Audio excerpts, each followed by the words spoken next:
I haven't been playing a ton of Hearthstone because weekdays are not really my time. I expect the weekend though. Tomorrow, I only have to work 2 hours to hit my weekly requirement, so I imagine the rest of the day will involve some gaming, some catch up, and also some audio editing. But I have been splitting my time between a few other games, as is known to happen. A little bit of Arena, but I messed up because I'm a little bored of this meta. I'm not saying that Rise of Shadows meta was bad. We'll talk about it a little bit. I do have some design questions about where we've ended up, but ultimately I enjoyed playing it a good bit. But I was a little bored, and I had just beaten Bloodstained Ritual of the Night on PS4, which is a great game. And then I was like, well, let me try out this auto chess thing, Dota Underlords. And it's a really good game and has a mobile client. So, yeah, that's been fun. I've enjoyed it. I ranked up to Outlaw, which is 2 full ranks above the starting rank in a few days, and then I am now playing against players much better than me and losing way more, so learning that. But in terms of Hearthstone, I hit rank 3 playing exclusively Pogo Rogo, and it is fun and actually good. Like, legitimately good. I've been playing both a list that a Chinese player first played a version of it, and then Jay Alexander played a very similar list.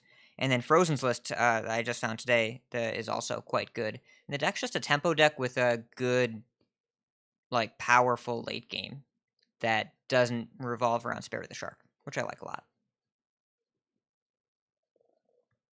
So, what about you, Botticus? How you been doing? I'm doing okay. You all might remember probably a week and a half ago or a week ago, whatever, I kind of said I was going to be taking a break from ladder because it was frustrating me quite a bit. So I stuck by that for probably a good 2 weeks and just did Dalaran Heist. I finished that off. It was a lot of fun. But once I finished off all 9 classes on chapter 5, I kind of lost interest in continuing on doing it. I tried to kind of do some of the earlier chapters and it didn't feel as good as the last chapter. Probably not something I'll be going back to, but Monday this week, I thought to myself, it's been a while. I've given myself a good break. Let's try some ladder. Let's see what happens. Maybe I'll feel better about it. Maybe I'll have a uh, refreshed view on everything. And I queue up my first game, and I'm playing the mid range shaman deck, queue into a hunter, and I kind of dispose of them. And I was like, oh, okay, all right, yeah, this is good. And then I queued into a warrior, and 20 minutes later, I was not feeling super great about it. And so I was like, well, I don't want to lose to that again. And this mid range shaman does not beat warrior, so let's queue a mech paladin, which I really don't like playing, like winning, and I like beating warrior. And queued up the mech paladin into a mage that uh, played a bunch of giants and killed me. And I started getting a really bad pain in the back of my neck from the tilt. So I was like, all right, I think we're just going to be done with ladder for the rest of the month. And I don't know that I'll hold firm on that, but You started feeling physical yeah, pain from being so angry. I remember just a pain at the top back of my neck where I was just like, "Oh, this hurts as bad as it hurts to have lost these last 2 games." And I do think that this meta was good, but it was not a meta I enjoyed playing in because I could not play the decks that would do well in this meta. So it's just a personal choice of mine to kind of do less of the latter thing, focus on other things. um I also have been splitting my time a little bit, but mainly with old games that you all know that I play, like World of Warcraft, because the new patch just came out and there's too much stuff to do, as well as a little bit of arena here and there. But Hat tried to bait me into playing auto chess, saying that we're gonna have a bonus episode about auto chess, and I'm not gonna let that happen. That would be a catastrophic event that would ruin a lot of things. So we're not even gonna try it. I could not handle doing But that. if you quit WoW, you could add 3 more games to your plate and still have time left over. I don't know. I think you overestimate the amount of time I play WoW, but I also probably underestimate it, so it's probably somewhere in the middle. How long do you think a world quest takes? I know it doesn't take very long now because I have flying. So, Well, flying is cool, but how long does a world and I quest take? also don't do world quest But I'm until asking recently. it's for the sake of the argument. Just how long do you think a world quest takes? 5 to 10 minutes. Okay, so I remember telling myself back when I played WoW, oh, I'll just log on and do a world quest. It only takes 5 minutes. 20 minutes later, because it You actually have flying. but that was not the issue. The issue was not getting a place. It it takes longer than you think it does.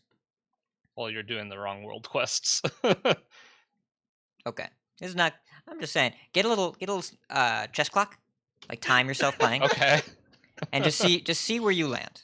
That's all I'm saying. I mean, I know that it puts a lot of time into it when I've been doing it, but on the other days where I'm just doing like obviously dungeons take forever. And that was another thing is somebody said that auto chess takes a minimum or around like 20 to 40 minutes per match. Hell no. I could do a Mythic Plus in that time. I'll Yeah. pass. I would say 30 to 40 And minutes. like It only takes 20 minutes if you lose really quick, so don't plan on 20 minutes. Yeah, so I'm good. I'd rather play with 4 of my friends It's than so much fun though. lose It's just to like somebody. it's like I'm 30 or 40 sure it minutes is. of like constant drafting. I am sure that it is a ton of fun, and I do not have the time in my life to be able to have tons of fun. I can't with this afford to game. get sucked in. Yeah, Yeah. it would be really detrimental to everything. But I will say the new Tavern Brawl that came out yesterday is great, and I wish I had more time to play it. But there's a kind of a weird thing because I think it is a really good Tavern Brawl, but at the same time they added this time element go away when you close out the game. So you can't you it makes me almost not want to play it in a sense because I want to only play it if I'm going to be able to do the full run in a fast amount of time. So it's kind of a weird situation where I would be happy if I just kind of were able to do the bosses one by one and not worry about time. But since there's the time element, I really want to do it as fast as possible. So kind of weird, kind of a weird push and pull with this Tavern Brawl. But I do like it overall. I got a 28-minute run after losing to the stupid boss with all the 04 05s. You guys know what boss, or Alpha Oh might yeah, know what boss I'm talking about. it's the 05s. They have a full board of 05s, and they have Death Rattle, deal 1 damage for each one of these that have died this turn. And his hero power is Deal 1 you have damage to, to he has all to do it every minions. turn. Yeah, it's 1 mana, 1 damage to all minions. And then they summon more of them, so eventually it does a lot of damage to you unless you're able to stick a fairly large minion early and be able to take them out one by one, which is very difficult to do when they're doing 1 damage to all your stuff and you have no mana. So I don't know that boss from playing this Tavern Brawl, but I know that boss from playing the Blackrock Mountain Adventure because he's in that. Like the Yeah, original. I remember it from the adventure. There's a few that are from the adventure. There's like Nefarian, there's Ragnaros, there's Gar, which Matt at Arms gives us the name of in chat, and forget who else, but I like the Tavern Brawl too. I've done it twice. I did it once on my Asia account, and then once on my Americas account. And it's pretty fun. Yeah. Yeah, so that's kind of what I've been doing. Very little Hearthstone, unfortunately, but I'm really excited about these new cards coming out. So hopefully it shakes everything up and makes it a more enjoyable experience for the next standard. Yeah. Any particular new cards you're excited for? I know we're getting ahead of ourselves, but Earthquake. Earthquake is just chef's kiss. It's Earthquake like is fantastic. it's like Volcano that you can't play quite as early, but doesn't punish you the turn afterwards. But also way different because I think it's going to do way more than 15 damage in the spaces that we you can need it talk to do about more than this in 15 damage. the next Yeah, section. we'll talk about it later. I Anyway, honestly was just Volcano. hoping one of you was Or going to say Earthquake. It's going to be. I was hoping one of you was going to say bees and you didn't, so we can move on. And Appa, what have you been doing? How's your life and ladder situation? So in terms of gaming, let's just start with gaming first. um, I hit rank 3 in standard on Americas with a mix of Conjurer's Mage and Spirit of the Shark Rogue. I haven't played any Poker Rogue. I haven't played it basically since the initial like buffs happened, and then Vanish was still around, and I haven't even really seen it played. A lot of people are saying it's good, so I'm just assuming that it's probably good. I just haven't seen it. Um, but I've been playing some Shark Rogue. That deck's really cool. I like it a lot. It's like just a super like high powered mid range deck whenever Spirit of the Shark comes online. And then when it's not, you can just like play Tempo Rogue. It's really neat. I've also been playing Teamfight Tactics, which is the League of Legends auto chess variant, and I'm playing that over Underlords. I haven't played Underlords on my phone yet, but I installed it. Or actual auto chess because I just know the IPs because I've been playing League for like since 2011. I've always been garbage at it. This is the first time I've ever been decent at League. It's in Teamfight Tactics. And then I've also been playing some Rainbow Six Siege again, which is fun to get back into. Um, in terms of, oh yeah, I'm also at rank 9 on Asia with mid-range hunter. I forgot that I had basically the entire Master's Call like mid-range hunter from last format on Asia, and I wanted to play some of that on an alternate account because I had like maxed out on gold. I had done the tavern brawls, and I was just kind of bored on America, so I went over to Asia and just made the mid-range hunter with like Deadly Shot and Zul'jin and all that stuff, and it's pretty fun. Kind of struggling in the meta right now, but still fun to play. So I enjoy playing it. In terms of life events, I I had to save my dog from dying 2 days ago, and like literally dying. We have these like rawhide bones that we get them at the store just like as like treats to keep them busy, and they're the ones with like they actually resemble a bone. Like they have the knotted ends on the end of them. And what Aya has done, Aya's our youngest dog. She's a little over 1 at this point. Um, she will gnaw on the bone and like unwrap the like knotted end of it and like start just chewing on that. And she came in the room the other day and she just started sounding weird. She started just sounding like like she was breathing really heavy. I'm like, that's weird. Um, Not sure really what's going on. And then she went over to the water bowl and like she didn't drink anything. And then she looked at me and was still making that noise. And then came and jumped on my lap and was just like breathing really heavy. And I was like, "Are you choking or something?" So like, she wouldn't let me open her mouth, so I had to like Steve Irwin like crocodile wrestle her under my armpit and like wrench her jaw open. And she was struggling the whole time, so I like put my fingers down her throat. I felt awful while I was doing this because she was like gagging. But then like my fingers hit something. I'm like, what is that? Is that like a bottle cap or something? And I pulled it out, and it was like an entire section of a piece of rawhide bone. She tried to swallow. I said, what are you doing? And then immediately after, she jumped over the puppy gate and went in the bathroom where her puppies are and started feeding the puppies. And I'm like, oh my God, you're a mother. How? What the heck? And then she did it the day after. She did the same thing. I got rid of what I thought were all the bones. I think she found one under the couch. And Taylor was asking me, she was like, what did Aya sound like whenever she was choking on that bone? And that, like, I repeated the noise to her, and Aya walked in the room. She was like making that heavy breathing sound again. She was like, I think she might have eaten another bone. I'm like, where'd she get a bone from? And then um, it was so funny because Taylor just like went into dentist mode.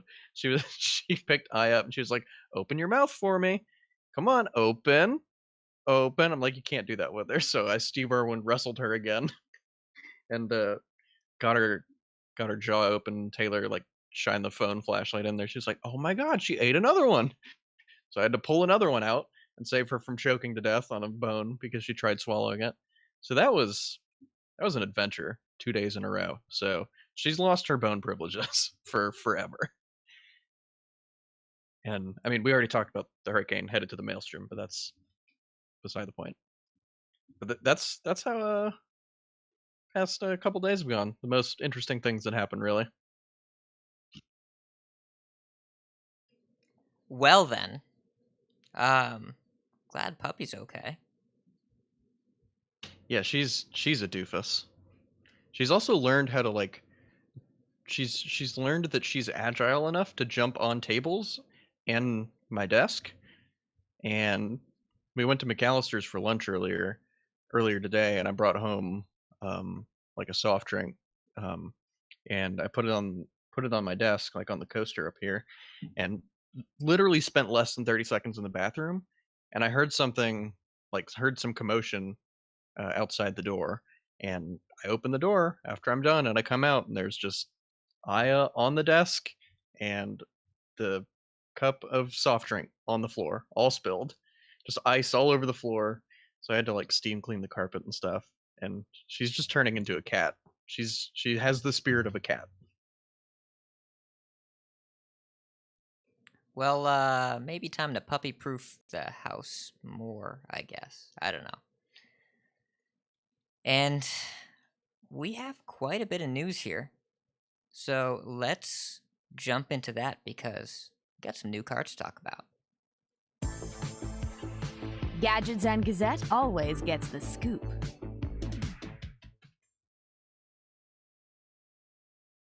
All right, so this week we have a new video about the new set, and it features a former podcast host of the Golden Wisp, Alec, and it was a pretty cool video. He shows off a few new cards, including the Mage Quest and a card we've already talked about today, an Earthquake, and was overall just a pretty good video. Really exciting to see him get on camera. I was told that he's been looking to do more on the public side of kind of the design and development team, and so this was his first kind of foray into the public limelight after going to Team 5 from doing the Golden Wisp. So we have a couple new cards from that, as well as a couple cards that were released on Instagram. The first one, we'll just talk about the card I've already mentioned, which is Earthquake. It is a shaman spell, rare, 7 mana, and it says deal 5 damage to all minions and then deal 2 damage to all minions. So very flavorful, kind of cool. I know a little bit about earthquakes as we just had 2 of them last week, so I can tell you this is on brand. Uh and Californian approved. Yeah. So oh man, it would have been kind of funny if they spoiled it right after the second earthquake happened. But I'm not sure if that would have been yeah, it might have been in bad taste. Funny it to might have been in whom? poor taste. And Blizzard's I would have enjoyed it. Blizzard's I in California. I would have enjoyed that kind of humor. Yeah, they might have felt it. They're probably a little too far away. They're about an hour and a half south of me, so maybe they felt it, maybe not. But it was. What do we think of this card? Appa, shaman expert. Tell me, how good is this card? This card is sweet. It's like they designed a card specifically for me. It's like you were saying, it's the amount of mana that you had to invest into Volcano, which was 7 overall. You had the 5 up front and then the 2 overload. Much different than 7 mana.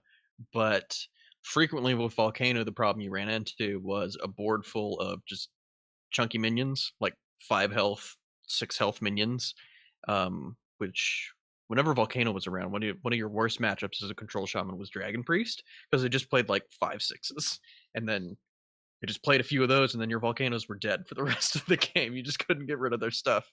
And this does a really good job of clearing up chunky boards, and Hagatha Scheme does too, but you need it pretty early on. And in the decks that want to play Hagatha Scheme, you'll probably just play both that and Earthquake, sort of how Warrior in the past played both Brawl and Reckless Flurry, and right now they're playing Warpath and Brawl.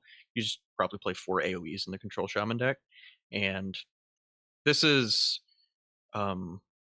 definitely like a little bit different from Hagatha's scheme, but it's a really powerful AoE effect, and one of the best things going for it, I think. One of the best things going for it would be that it cleans up like death rattle boards really nicely, like specifically Token Druid and Soul of the Forest, because Electro Lightning Storm doesn't work that way anymore, which is really unintuitive. That's a different topic. And I think one of the biggest things, biggest selling points to me that I haven't seen a lot of people talking about is this curves straight into Hagatha. You play if you have Hagatha on curve, you play Earthquake on 7, and then you probably remove nearly all of their development. I mean, this is 7 damage. Like, what are they going to have on 7 that's bigger than 7 health? I guess if they're a mech deck, they could probably make something really big. But then you have like hexes or shocks, whatever. But this clears up like an initial wave of development, and then if they're an aggro deck or something, they'll probably reload after, and then you can Hagatha after that, and then clean up that second wave of development, and then start taking over the game from there.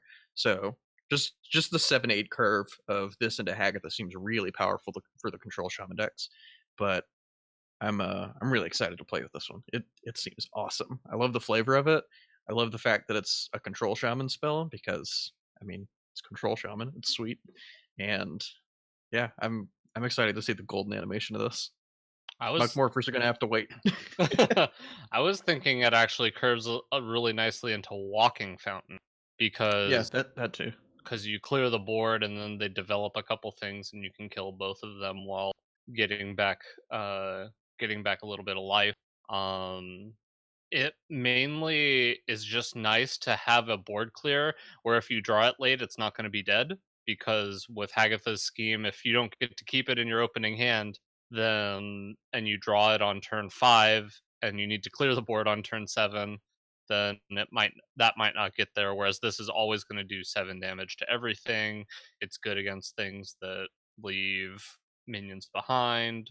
It's probably pretty good against Snip Snap boards if Snip Snap goes wide. Um, yeah, it's just Yeah, death rattle like wide death rattle boards have been yeah.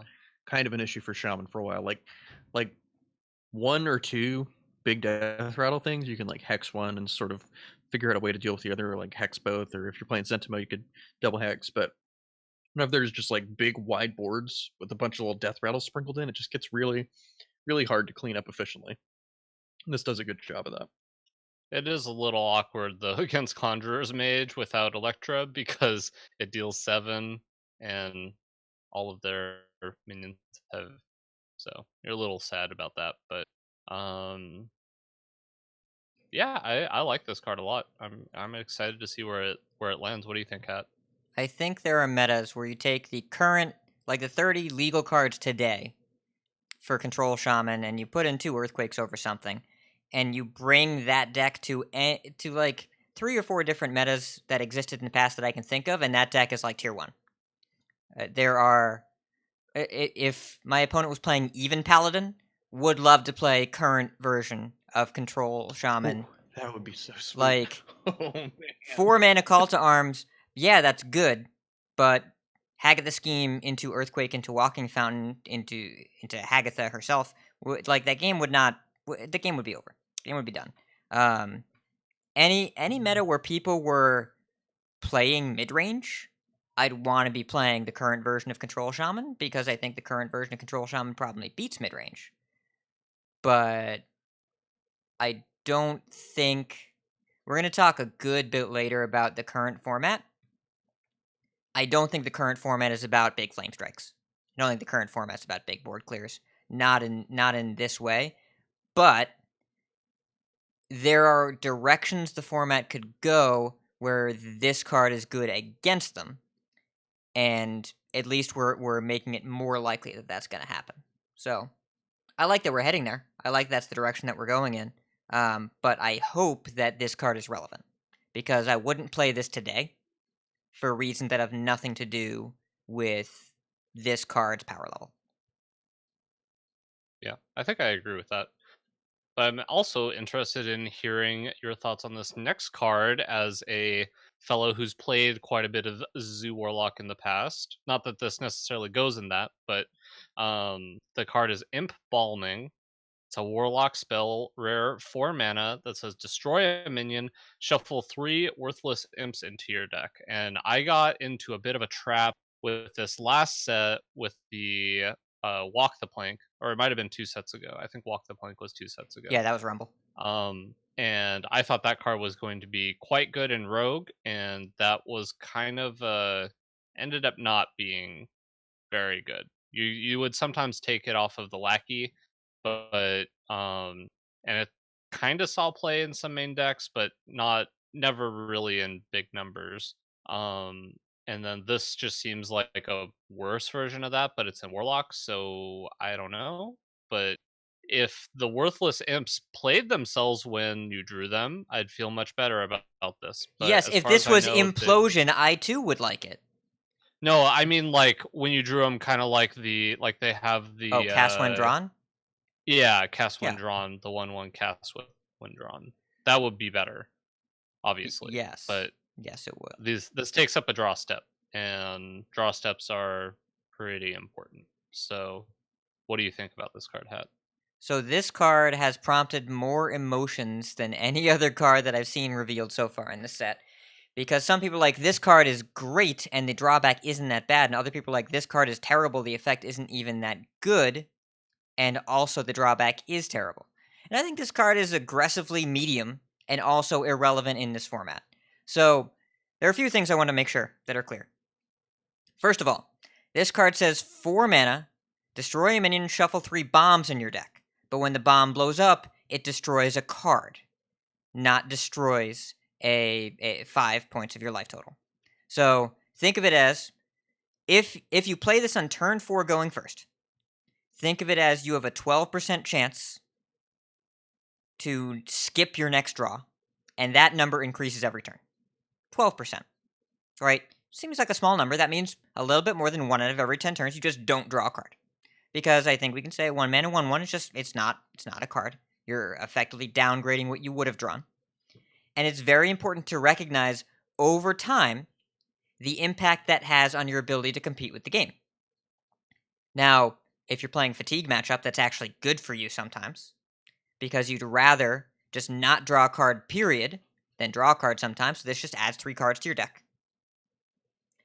If you're an aggressive strategy, and you just really need to kill a specific thing, if someone, like if Nomi Priesthood thing, and you really need to kill a Grave Horror, sure, this card would do that, and you don't care about the cards denying you draws later in the game, because you're not going to play that many more turns, and your minions are not individually powerful anyway in Zoo, so the drawback is not that significant. In a control deck, against an aggro deck, this is the worst possible, because you need to draw something relevant every turn, and the 1/1s that you shuffle in your deck are way worse than leaving something out. But also, what deck in this format is playing like a small number of removal spells that target a specific minion? Sap doesn't count, by the way. Sap is cheating. Sap is cheating. Sap is silence a minion and then effectively destroy it. But otherwise, Warrior's playing all the removal. Control Warrior's playing double that. Control Shaman, not really a thing. Kind of a thing, but not really a thing. Rogue is just sap. You can side in Specialist, Walk the Plank, and Betrayal against Mage decks, because it's very particularly good against Mage. Hunter with Zul'jin is playing Deadly Shot. Hunter with Mex is playing Spider Bomb, but those are meant to be repeated, right? Those are because they're repeatable effects. So, right now, we don't want to remove single minions, because nobody's like, here's my single big good minion, your turn. And I hope that my single big minion lives a turn. No, it's... Except for Mech Paladin sometimes. But sometimes, by but... that time, but usually when that happens, you also just took 1 billion damage because they mechanized. And even then, if you embalming for value, they're like, okay, you can have 1/1s on turn 7 Kangors, and while you're drawing 1/1s, you're like, well, this was not an even trade. If you're expecting to see Mech Paladin, if you're expecting to see singular taunts, you would play silences. And Zoo doesn't even play silences because it says if you have something that's big and taunty, I'm going to lose, because I can't afford to dilute the density of my threats. So it's not that the effect is bad, it's that it's irrelevant right now. The drawback is significant. There are ways to mitigate it, but in the deck that most wants to play low-cost, single-target, unconditional removal, the drawback is enormous, especially in the situations where you want to play this. So, I think the card is worse than it looks. I think if I were rating it, I'd give it a D. I do expect to see mild play in probably specialist sideboards. If Warlock is a thing, there will be times when people put this in their decks because they really have to kill a specific thing, but not right now, and probably not before rotation. Yeah, I'm very much on board with aggressively medium.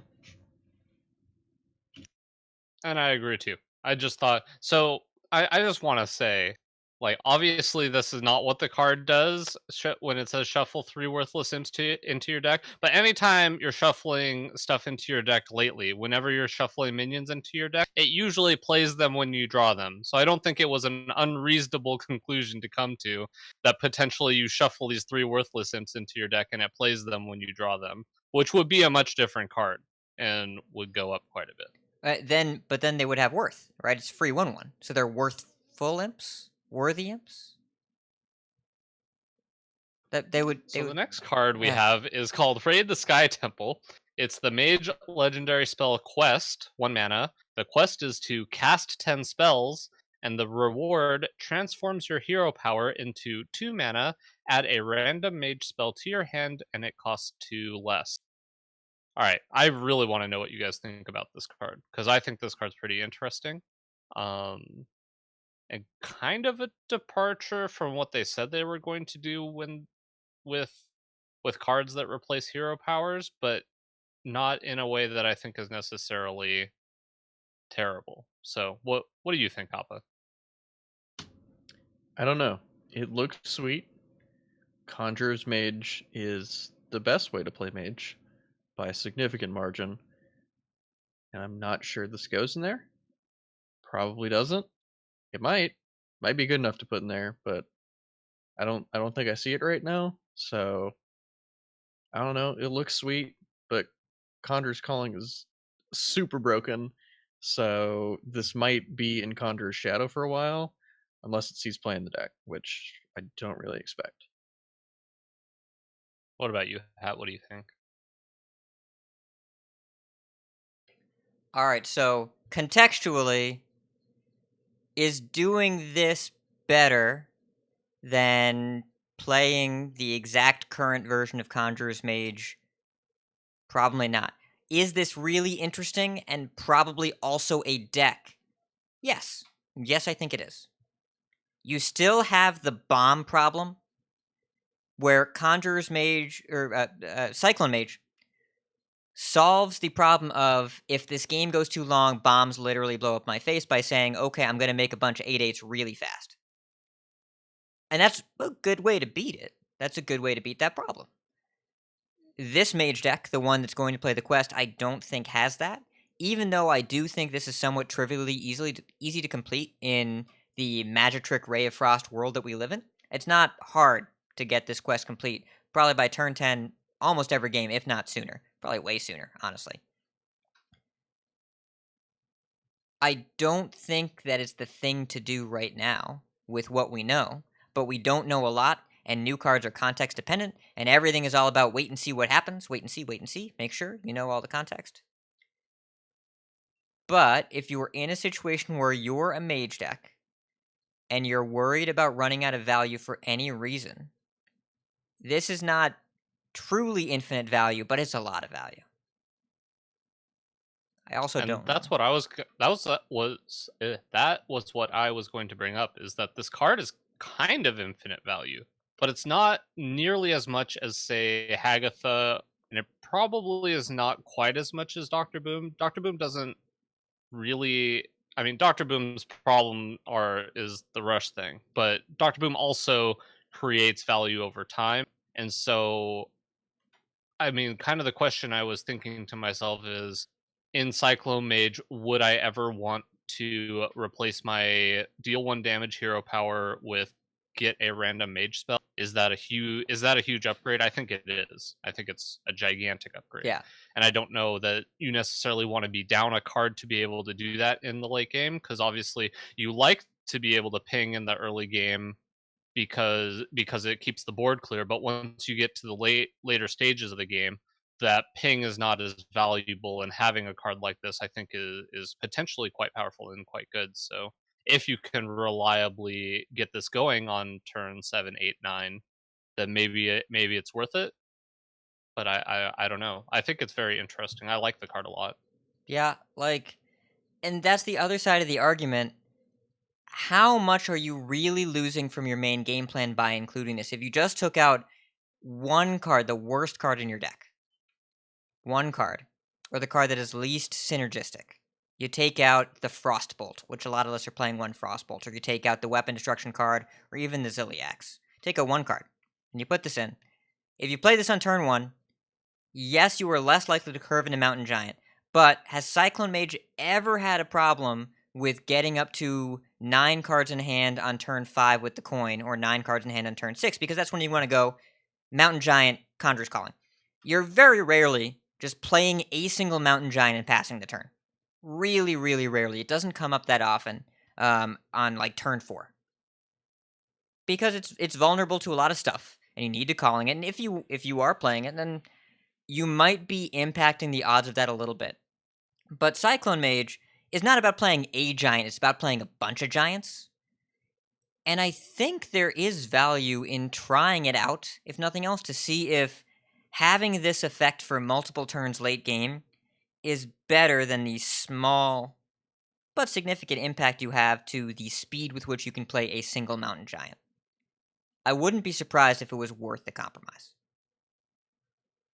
It also, one thing I notice about Wild Quest Mage with the other quest, not this quest, is that oftentimes you keep the spell in your hand because it combos really well with stuff like Flame Waker and Cyclone. So even having this card in your deck means you have a 1 mana spell, so that in the early game you could just go Sorcerer's Apprentice, play the quest, play a couple spells, Evocation, Cyclone, and then it replaces itself right away, and it's pretty good just because it costs 1 mana. It gets reduced by Sorcerer's Apprentice early. So I don't know. It seems like a potential inclusion that is very interesting to me. I like that this card exists, and it does not on its face seem like it's going to be as powerful as, say, like the Hagatha passive, where you're getting multiple triggers every turn. It's pretty difficult to get multiple triggers of this every turn. I want to compare it to Ysera in terms of power level. And I think that's not a terrible place to be, but it also means there are a lot of formats where it's just not enough. Now, this is 1 mana instead of 9 mana, which is a big deal. And you have to only, like, casting spells, Mage wants to cast spells, and this is the twin spell block, and boy, Ray of Frost is a card, so it's easier to trigger. But in terms of the effect on the game, I think I would call it Ysera. The main concern is you're already so good against control, and you want to play Ysera to win control mirrors. Do you need it? I don't know. Yeah, that's my thing about this card is, like, in the deck, what problem is it solving that it's worth making you less likely to draw your mountain giants? And I don't think it solves a particular problem or makes the deck honestly even significantly better in terms of what it does in the mid to late game. I mean, this is the deck with, like, Khadgar 4/10 drops in a turn. Like, do we need 2 mana get a spell? But we might, because this does solve the problem of how Control Warriors are playing BGH, Super Collider, Omega Devastator. That matchup, you can run out of stuff. I've done it. You can absolutely run out of stuff. Yeah, I have 2, but, like... And so that But is the random spell going to put you over the top? Yeah, because you just jam this into Puzzle Box, and then your opponent concedes in disgust. Oh, I did forget about Puzzle Box, honestly, but when you jam this into Puzzle Box in the deck over this. It's. I think. I don't know. I think there's. This is certainly one to try. That's my analysis on it. I don't think it'll end up being good enough, but it's definitely something to try out. Yeah, there's a So lot. I'm excited. Yeah, there's a lot that we want to like. There's a lot behind this card, and the quests in general are notoriously difficult to evaluate. And in addition to that, we're talking in the framework of current Cyclone Mage. But remember, we're gonna have a new format with 135 new cards, so there could very well be different decks, and we may very well need this kind of effect. And Wicked Good is saying in chat, which is also relevant, if you get this off quickly and you actually have like a medium amount of cards in hand, this helps you just put spells in your hand to make the giants cheap again. That could be a thing. Like it really depends how fast the format is. The faster it is, the worse this is. Yep, I totally agree. And I'm really excited about this next card. Probably just because I've been on such a shaman kick lately, but also it just seems like a really good card. Weaponized Wasp. It's a shaman rare minion, 3 mana, 3/3. Battle cry. If you control a lackey, deal 3 damage. And I just want to do a quick review, because we talk about this every once in a while about sets where classes get pushed. And so far we have Evil Totem, Earthquake, Shaman Quest, and Weaponized Wasp. All these cards seem pretty good to me. I don't know if you agree with me, Appa, but maybe not on the level that we've seen some of the other sets, but all these cards seem pretty cool. So, well, Appa's making a bunch of faces. I want to hear what he's got to say about this card. Let's go. We took your fire elementals and made them 4 mana. This card is sweet. This card is nice. This costs 3, but you're not gonna play it for 3 because your lackey ain't living. They're gonna kill it because people are gonna know this card exists. They're gonna say, "Hey, lackey, it dead." So you need to think about this card as a 4 mana 3/3 that deals 3 to something, as opposed to its actual cost, which is 3 mana 3/3 beast, deal 3 to something. If you control a lackey, so you're gonna play this in a deck with probably the totem, for sure Sludge Slurper, because that just goes in every shaman deck. And then you'll play Evil Cable Rat too. And then maybe other lackey cards if we see them. We're not sure what's gonna come up yet. But yeah, you're probably gonna have a lackey on curve for this pretty frequently if you're playing all of those. And a 4 mana 3/3 that comes down and deals 3 to something, plus a bonus effect from the lackey is oof. We played Fireplume Phoenix. Like, we played that card honestly, and we were like, this is good. And this is, more damage pretty medium, more but like the difference between that also massive. Yeah, that also didn't require a lackey. This does require a lackey. You can't overlook that. You have to draw a card that produces a lackey before this. Yeah, if you're playing 6 of them, it'll not be too hard. Yeah, but this card is freaking good. And if you get to play, if we can make room for the Shaman Quest, just imagine 2 mana, then play my lackey to get 2 triggers, and then play this and deal 6. Make room? It's the first card in the deck. We have to make room for the other cards. This is like, we're with the shaman cards we have seen so far and the lackey generators that we know about. Just Cable Rat, the totem, this, the quest, and Sludge Slurper. This is like deck recipe battle cry shaman. This will 100% be a deck recipe. And you all are talking about this as a 4 mana 3/3. No. This is 9 mana, deal 16 to my opponent. Because you hold a Kobold Lackey, you trigger the quest, hero power, Kobold Lackey your face for 4, and this goes face, and you double wasp them for 6 each. That's 16 damage.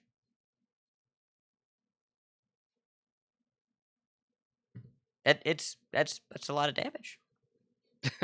Yes, it is, Hat. Very good. That's a lot of damage. Lots of damage. Yeah. But yeah, this card is just good. I'm excited to play with it. I'm excited to see what the new lackey is. If there's one or multiple new lackeys, it'll be interesting to see if they try to bring the average power level down a little bit, or if it's gonna try to remain still probably going to try to remain fairly neutral with it, but we will see. And then the last card we have in here, Hat is already smiling. It's Bees. Wait, what card is it? Bees? Bees! Bees?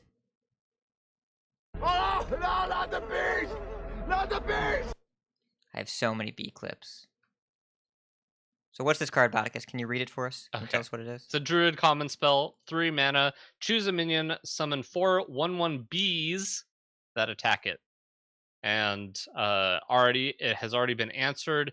If the minion that you choose has less than 4 toughness, you get to keep any remaining bees that are not used in the dealing of damage to that minion.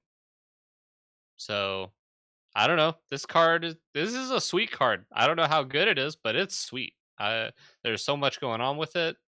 Hat's got a bunch of bumpers for it. What does Hat think about this card? Hold on. We're not sure how good this card is. This is 3 mana, deal 4 damage at its worst. Yes, it can go through taunts. Yes, it can target your own minions. Yes, the extra bees stick around if they don't actually kill the minion. And it's in a class. The floor. Would you Shadowbolt. say Shadow Bolt is a great card? I don't think anybody would say Shadow Bolt is like a meta-defining card, a great card, right? I would say that in the druid class, when it also generates you minions in the process and has a lot of really cool other interactions, that it's probably appreciably better than Shadow Bolt, and Shadow Bolt has seen play. 3 mana, deal 4 damage, and also do a bunch of other cool stuff. You can target your Scarab Egg with this, and that is turn 3, I have 7 1/1s. You can target your Acolyte of Pain.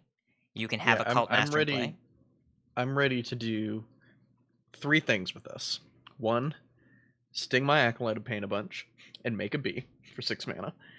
2, juggle some bees. Yeah. And 3, Cult Master some bees. And in I addition, don't know if it's going to be good enough. What about Scarab Egg some bees? Probably not that. I want to do more sweet things than just We'll make see. a bunch of dudes. Also, please be aware, the Mass Hysteria interaction as we know right now, if a minion on your side of the board has overkill, and it kills another minion, even if the other minion attacks into it, overkill triggers because it's your turn. So that means there is a theory right now that if you target your Line Cracker, which says overkill, double this minion's attack, and I believe it is a 5/10, 10, 20, 40, 80? It's 80 damage. How is your Line Cracker staying alive through the Omega I know, Devastator? weren't we just, I'm weren't just we thinking... just saying that this format's not about playing a big thing and saying I mean, okay, but if the format suddenly becomes about dealing 80 damage, I don't know. I don't have a good answer for that. I don't know. But I do know that it's 80 damage. Is new Cloning Priest confirmed? There's got to be a pun for that. There's no way there's not a pun for that deck. Cloning bees? I don't know. I'm going to work on this. Come back to me. Like, I don't know.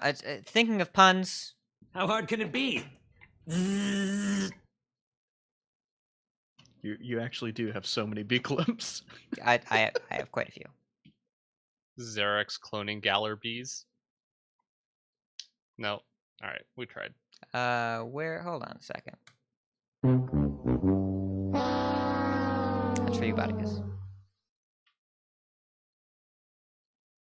Anyways, this card is good, and we may very well have other effects that synergize with it. With something like Direwolf, you get 1 buff because it doesn't check for Death State in between attacks. Raid Leader would give all the minions buffs. In Wild, Addled Grizzly would give all the minions buffs. And what else? Like card like Necrotic Geist, if you wanted to get kind of janky, you could do something like that. There are a bunch of different ways to abuse this in Wild, and I wouldn't be surprised they print something in Standard that synergizes with it. There's not a lot right now, but I like that even at its floor, it's just kind of a nice removal spell at an earlier point in the game where damage matters and getting through something matters. So, I don't know. I really like it. I think it's good. All right. And so that's all the new cards we have for this week. Probably going to get quite a few next week, which I'm excited for. The next news item we have here is the Fire Festival has started, or the Fire Fest Evil, as they're deeming it, which means that we have a new tavern brawl that we were talking about briefly in the Life and Ladder section. It started yesterday, and it goes until Tuesday this upcoming week, where you play kind of a Dalaran heist style run through with a couple pre-selected decks. You get to play as all of the or you can play as any of the members of the League of Evil outside of Rafam. And if you beat it in beat all eight bosses in under 40 minutes, and that goes from the time you mulligan your first game until you finish the run, and that's real time. That's not, if you close out the game, the clock keeps running, so you got to keep that in mind. But if you beat all bosses in under 40 minutes, you get a golden recurring villain card, as well as if you beat it in under an hour, you get a golden bronze herald card, as well as if you can beat all 8 bosses, you earn the Ragnaros card back. And then it says, Now the Ragnaros card back, that was like a season reward from way back in the day, right? I don't know. I wasn't playing during then. So okay. Hold on. Let's pretend we're informed. So, card backs. You also get a Saviors of Uldum card pack after you defeat 4 bosses. So, the Ragnaros card back. Mad at Arms says April 2015. Yeah. So, this is the first time that they have re-released an old card back, right? First time ever? Yes. They said they were going to do it, and they finally did it. This is cool. I like this. Do you all like this? I've never really been one for card backs, but for the people that have been really into card backs, yay for them. Yay. I want them to give me the opportunity to get the pumpkin card back, because Halloween is my favorite holiday by a landslide, and the cupcake card back, because I came into Hearthstone after those were not available, and every time I see somebody with it, I get real jealous. So I want the opportunity to get those. But yeah, this is cool. Well, it's just setting a precedent that they're gonna find ways with in-game events to give away more stuff, especially things that maybe we don't particularly engage with the value of them, but people like collectibles, like cosmetics, and I like remember how people were so hyped for the random card back, which I still use to this day. It's an aspect of the game that people engage with, and this is a way to get more stuff into the hands of more people in different ways that matter to them. So I like that. I like it a lot. Yep, so that is this week. Next week will be a little bit simpler version. You will only be able to play as, let's see, with a new arch-villainous playable hero, which is interesting. I thought that was arch-villain Rafam, but maybe... I assume that's who it is, but maybe not. And you can get 4 card packs for defeating 4 bosses and get a golden Rafam scheme for beating all 8. And then the last week will be a new player versus player tavern brawl, where the best decks are going to continue on. And if you the first time you queue, you will queue up with a random deck, and then whenever you lose, you are going to use the deck that you lose to for the next time you go. And then you get a Saviors of Uldum pack when you win a match. So that's kind of cool. Also in this post they talked about the community challenge for the first 2 weeks of the Firefest Evil. We can reveal some of the cards coming up in the new set. Although so it's after we defeat 25 million bosses total. in this tavern brawl. But there's no way to tell where we're at right now, as far as I know. I haven't seen a way to tell where we are at as in terms of the card reveals. I bet they'll do like a weekly news post when they transition the brawl. That would be Yeah, my theory. Joe Mag said on Twitter that there's no live ticker or anything, but they'll have updates for us. So that's probably going to be on Twitter. Honestly, that seems like a very easy like social media interaction kind of thing. Well, they'll post a blog on the website, and after Twitter went down twice today, they probably aren't relying on that for the sole point. source of information. But yeah, I imagine that we'll get regular updates, and I would not be surprised if we hit all of it, because 25 million seems like a lot. But Tavern Brawl is free, and people are jamming it, and it's the end of the release cycle, and a lot of people play Hearthstone.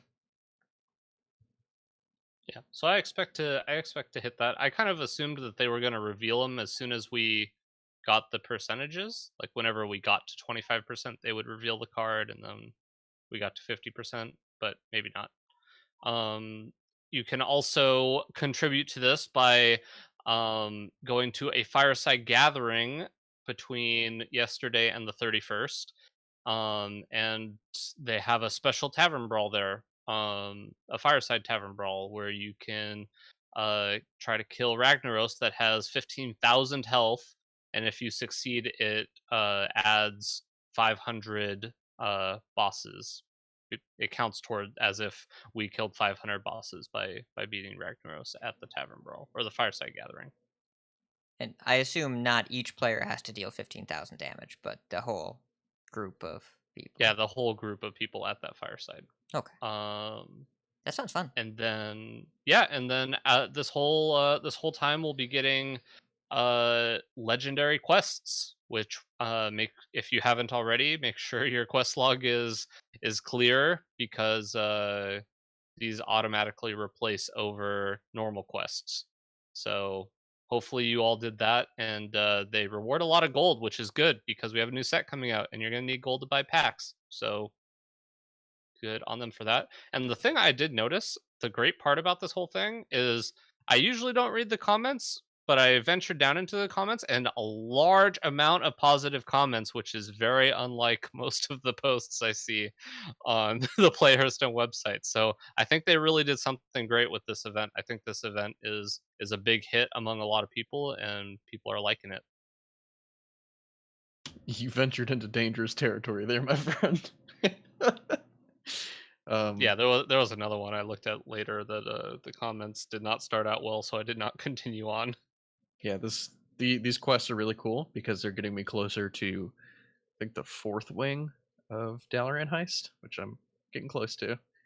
See, I'm practicing self-control, Hat. I'm almost there. I don't have a That'll Do Pig bumper, but assume that I do, and I'll edit it in later. Maybe a That'll Do Donkey. So that's most everything about the Fire Festival. Really exciting times. We also had a developer AMA about Saviors of Uldum, which we got a little bit of information. Not a ton because not a lot of cards are out, but kind of some of the key points is that we'll be getting another lackey. There's a possibility of smaller expansions or even just small sets of cards being released in between sets. Single player, so the next single player content is going to be very similar to Dalaran Heist but with a twist. And they want to kind of keep the frequency going of lots of lots of changes, kind of like they did with why are you guys smiling? What did I say this time? I feel like you're smiling because I messed up again. Hat's just giving me a very specific portion of this AMA to read. Oh, okay. So kind of in line with the buffs and nerfs and everything that they've had going. And then they had a specific comment about Priest, and that they said, "Oh, I see what he did. I see what you did, Hat. All right, fine. Tonight, I will talk about Priest." It's all three And of these it comments are says- about Priest, and there are three of us. So don't think that you got off scot-free, or that you were Right. particularly picked on. Appa was particularly picked on. So the quote is, "The power of individual priest cards is actually not bad. It's more that the basic and classic set don't have strong archetype direction.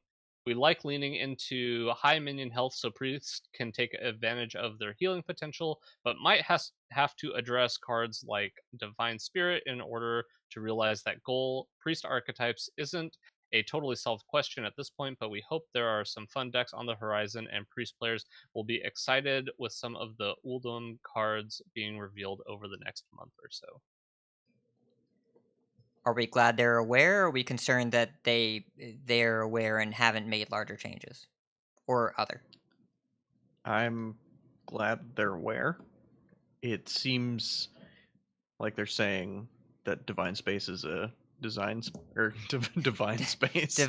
I mean, I guess Episode Divine title, Spirit's Divine Space. a design space limiter, because I mean, just priest hero power wants to heal things, and having things with high toughness makes sense. But whenever you add a very, I mean, why heal particularly- why heal the minions' health when you can just kill them with the minion? yeah, exactly. But yeah, I'm glad that they're aware of it and talking about it and being open with us about it. So I don't know. I'm not a priest main, so what do you think, Modicus? Oh man, think- did I enjoy that segue? I like Inner Fire Priest, so I don't know, man. It's fine, whatever. They talked about not having any real board clears outside of, I guess, Holy Nova, kind of in the classic set. So because they want, when they release new priest board clears, to feel different and change the playstyle, and I don't know that that's necessarily how that feels or works in actuality. So maybe they need to address Divine Spirit by giving them a better, reliable board clear that hopefully isn't as broken as a lot of the priest board clears have been. Yeah, like there have been times where I've thought just nerf Inner Fire, but they make cards like Topsy Turvy and Crazed Alchemist is actually in the classic set. So there's not really a way to stop from abusing the doubling mechanic. I bet you could do something different with this Divine Spirit, but I don't know what it is yet. But that card is it's never used to just make a big value minion, and when it is, it's in Wall Priest, and I don't care for that deck. So, and in addition, they talked about specific archetype of Wild Priest. You all may know it. It's called Big Priest, and I'm sure opinions are diverse on this show as they appear to be in the real world. But as with every single developer AMA there is, people ask for Big Priest nerfs. And the response that we have here, it's not the full response. There are many there are many responses. This question was asked multiple times, and the response was larger than this. This is the summarized one. Statistically speaking, Big Priest is pretty average. However, it's one of the most played decks. One of the easiest explanations for this is that players like playing the deck. It might not be the highest win rate strategy, but it feels powerful to play.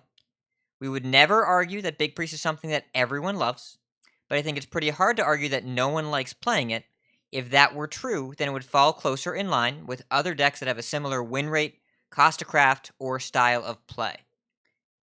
I do not disagree with what they said. I don't disagree with that. But there's a specific card that prompts more emotional responses than any other in that deck that I can think of. And Appa, why don't you tell us what they said about our friend Barnes? Why do you do this to me?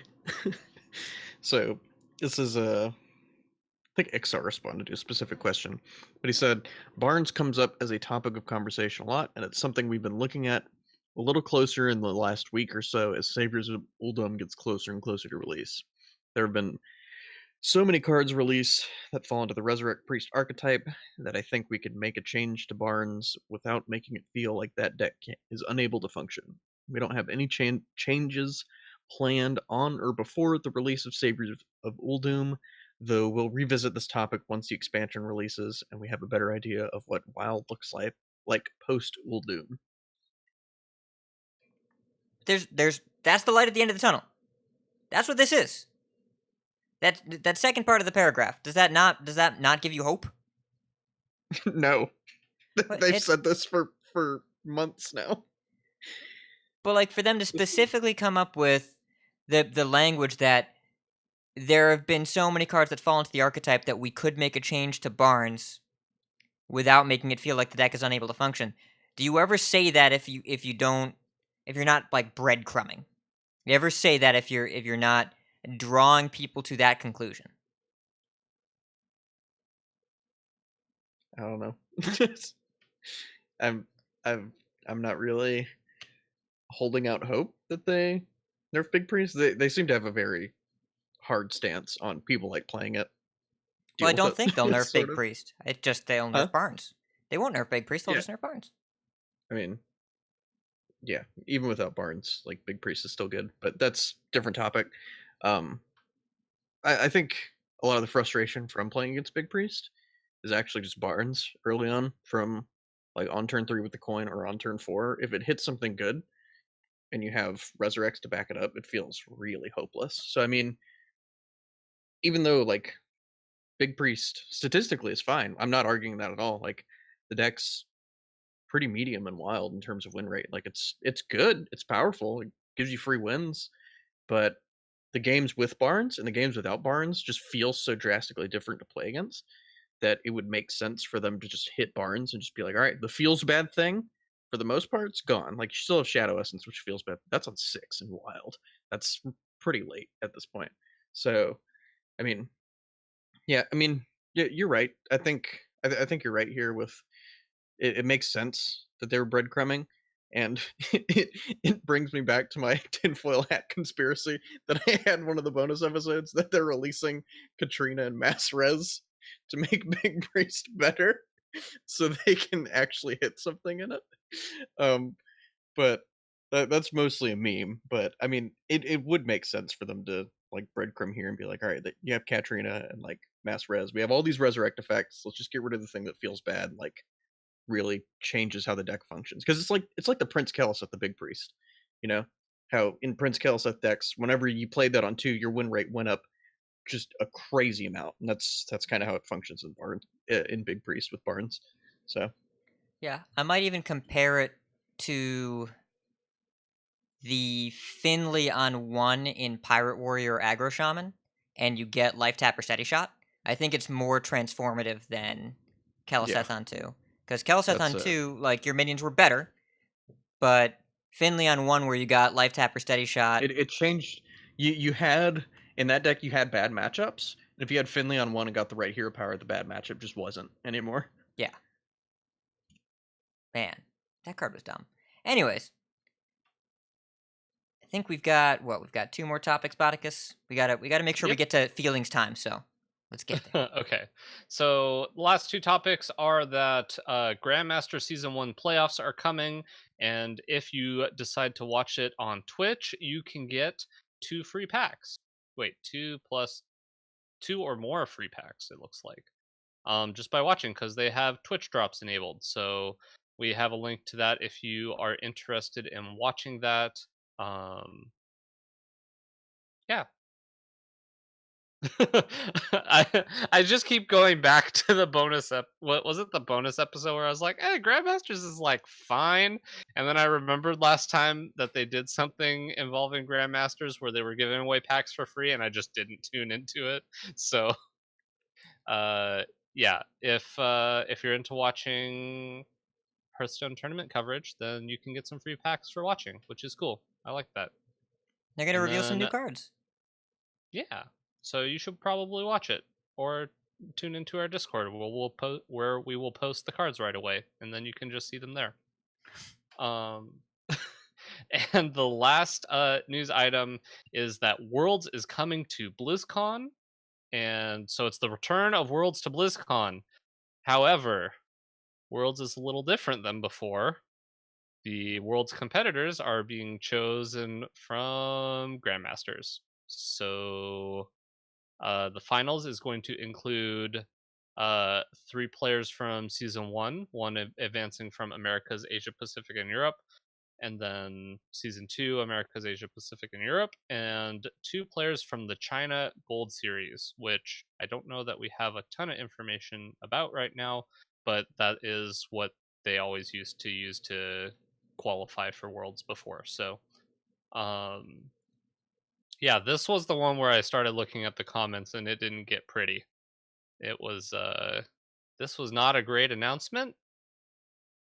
But let's go to Appa, who is our major competitive player that probably has some hot takes, or maybe just wants to talk about this at all a little bit.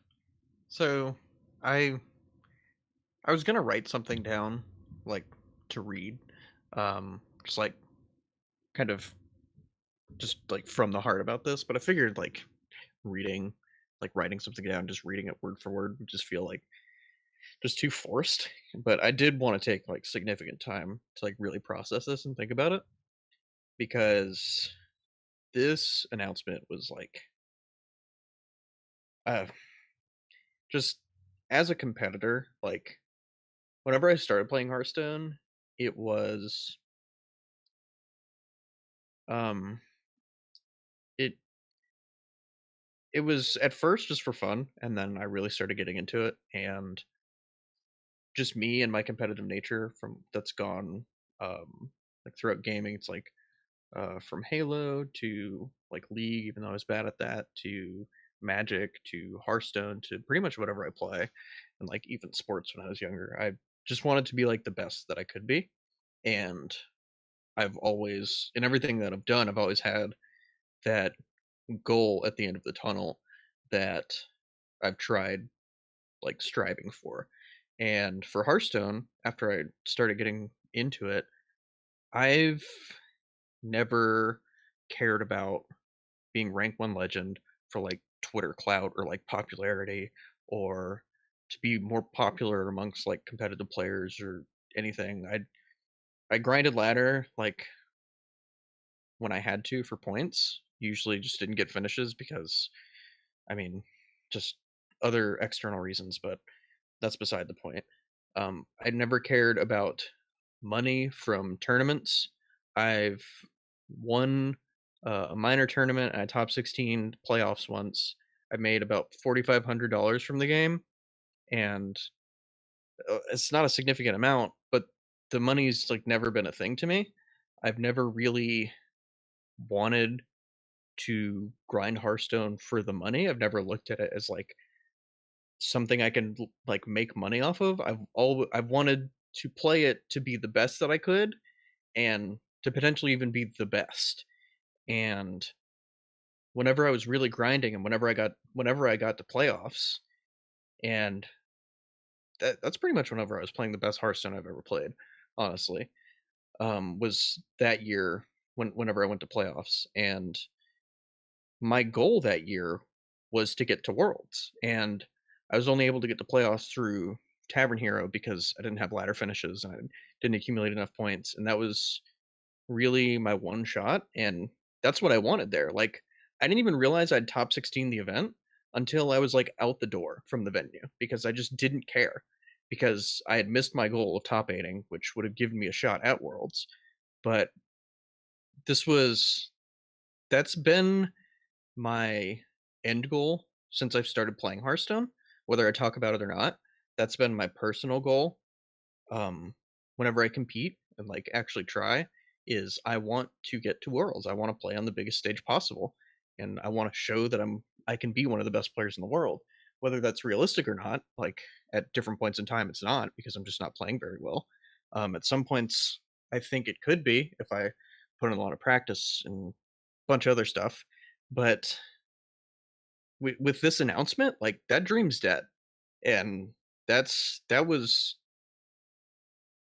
that's honestly really hard to process as a competitor. And like competitive Hearthstone's helped me out through some really hard points in my life, like really low points, and a lot of that was actually just having a goal outside of like school and life, and like I worked out at the gym and stuff, and like went to school, like just try to get good grades. But that was just me going through the motions. I never really had a hobby or a goal aside from like Hearthstone. Like that was my goal throughout pretty much 2016. That was honestly one of the worst years of my life, and but throughout there I had Hearthstone and I had the goal that I was striving for and just trying to be better. And at the end of that tunnel was like the light at the end of the tunnel, which was, hey, you could potentially compete and try and be the best that you can be.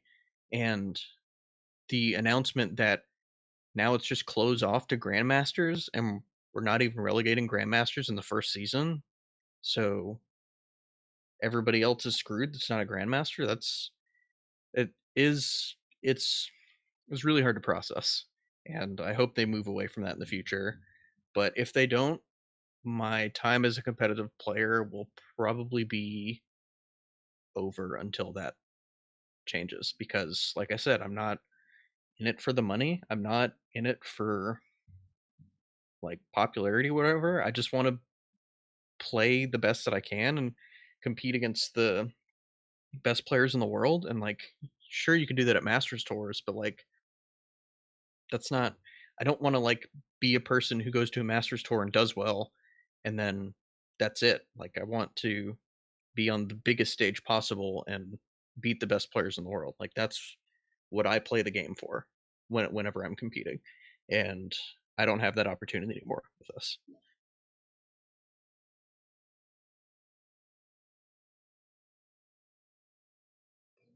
Any thoughts, Bot? I mean, it's really hard to follow what Appa said because all my thoughts are just so far removed from this scene at this point. Um, it's just, it feels really weird. It feels really weird to have your world championship be essentially 6 players that you hand chose to, and I guess you technically didn't hand choose all of them because a lot of them qualified based on points, and it's definitely not saying that anybody that's in Grandmasters doesn't deserve to be there, because that's not necessarily true.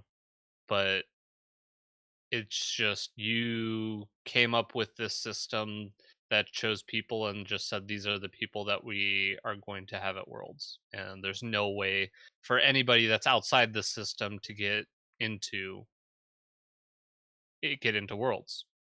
There's just no possible way. Um it sucks.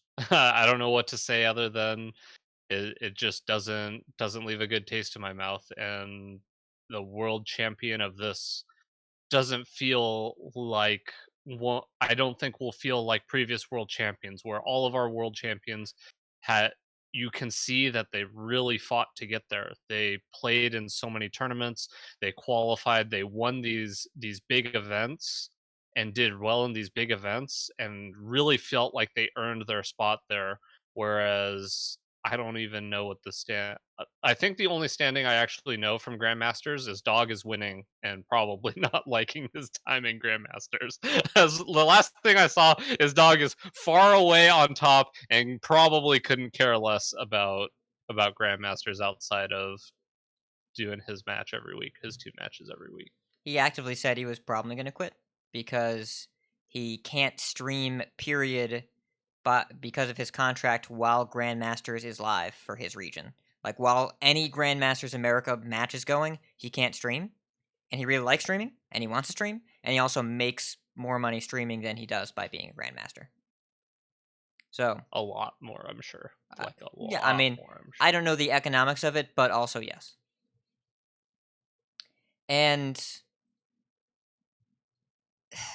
2019 is a weird time for esports. This is a full-on market correction for an industry that was heavily invested in externally, where people thought there was a path to success and riches, when in reality, it's really just Twitch. And not even Twitch views, Twitch subscribers. The streamers are making the money. And even then, it's a really hard job. Really, really difficult job. Horrible work-life balance. But other than specifically Twitch streamers and a very small percentage of them, people don't get rich on this, and businesses don't make money from esports. There is a massive industry and market correction underway, as well as people trying to figure out what's phase 2, what's next. And with Twitch being the main platform where people are finding success in this industry, businesses are trying to monetize their sports as spectator sports. And this is a full-on commitment to Hearthstone as spectator sport. That they don't want more people playing, they want more people watching. And I get where they came up with this idea, and I would not be surprised if in a boardroom it sounded great. But I think it's a mistake. And I think, more importantly, the mistake will not cost Blizzard very much. Because esports, and I've taken a fairly cynical view of it, the amount of people that want to be professional gamers is so enormous that even if Blizzard alienates everyone that was below the Grandmaster level, so far in the history of the game, there will be people to replace them. And there will be churn. There will absolutely be churn of people leaving the game. But those open cups will keep firing, and the Master Store will still have 200 to 300 people playing in them.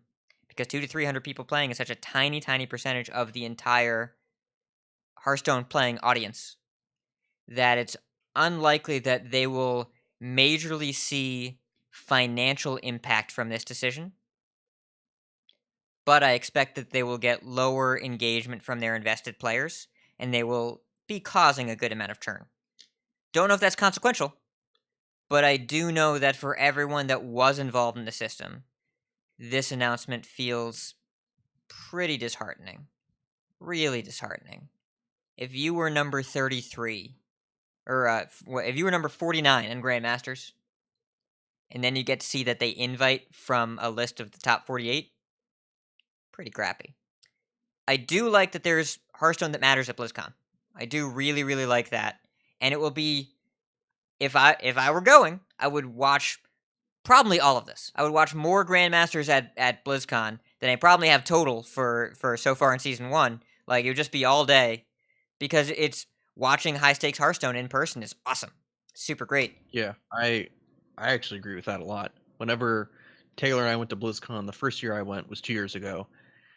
And 3 years ago was the last Worlds they had at BlizzCon. And that's when Taylor went for the first time. And then we went 2 years ago, and she's like, wait, they don't have Worlds here? Because she just thought they were going to have it there again. They And had then the she was really disappointed. And last HGG year finals. they didn't have it. They had the HGG finals and then the Invitational last year, I think. Yeah, Did we watch last year? Which was the year that Kranich went off? I believe that was last year. I believe that was the Invitational. Yeah. Okay, yeah. I mean that was cool, but it's just like it's not the same, you know. So like having Worlds, even though I kind of take issue with this being called Worlds, just because of how it's structured. Even having that at BlizzCon, if I were going to BlizzCon this year, that would be really cool to watch because I feel like I missed out on it by a year, and it would have been really cool to see it in person.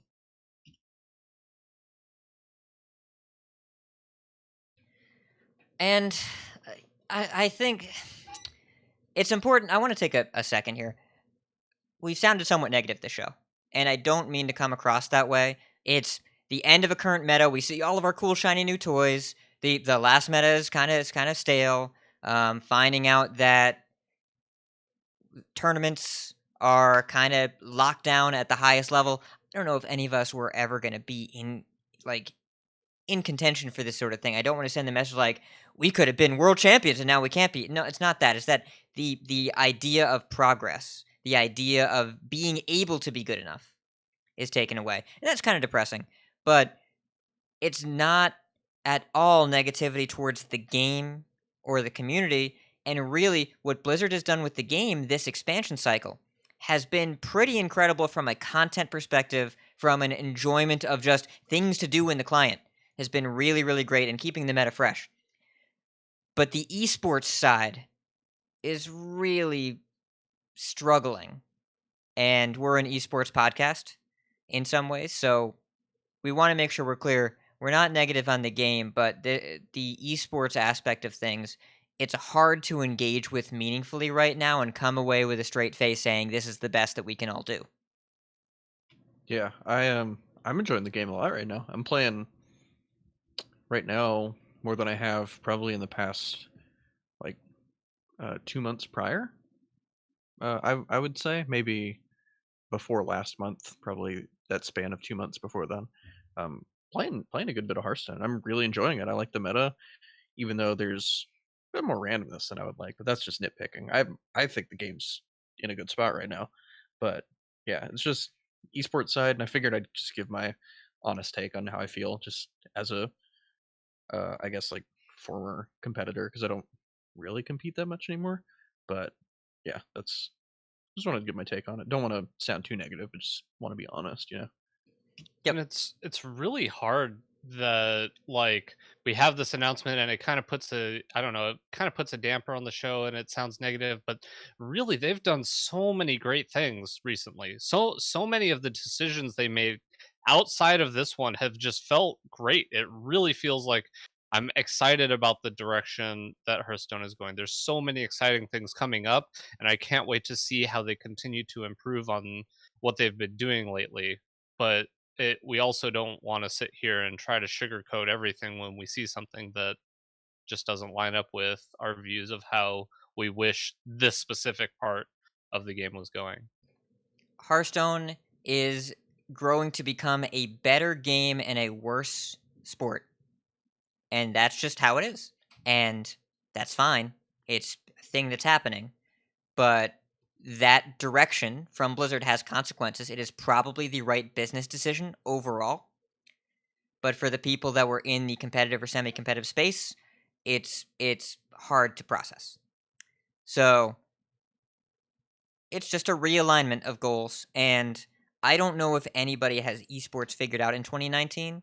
I don't even know if there is a single profitable esports organization in 2019.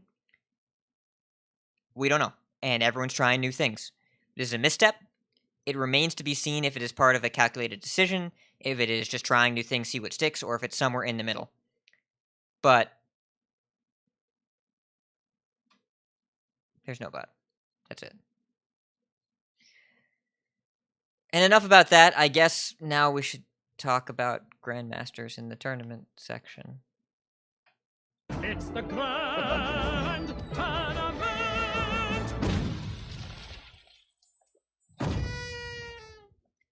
I feel like I tapped last in the show note production here. Like, the sequencing could have been better than talk about how disappointing Grandmasters is and then immediately talk about Grandmasters playoffs. But hey, here we are. Grandmasters just made playoffs. The kazoo at the end of that bumper is so apt. It's pretty appropriate. Yeah, or I might even give it a, where is my...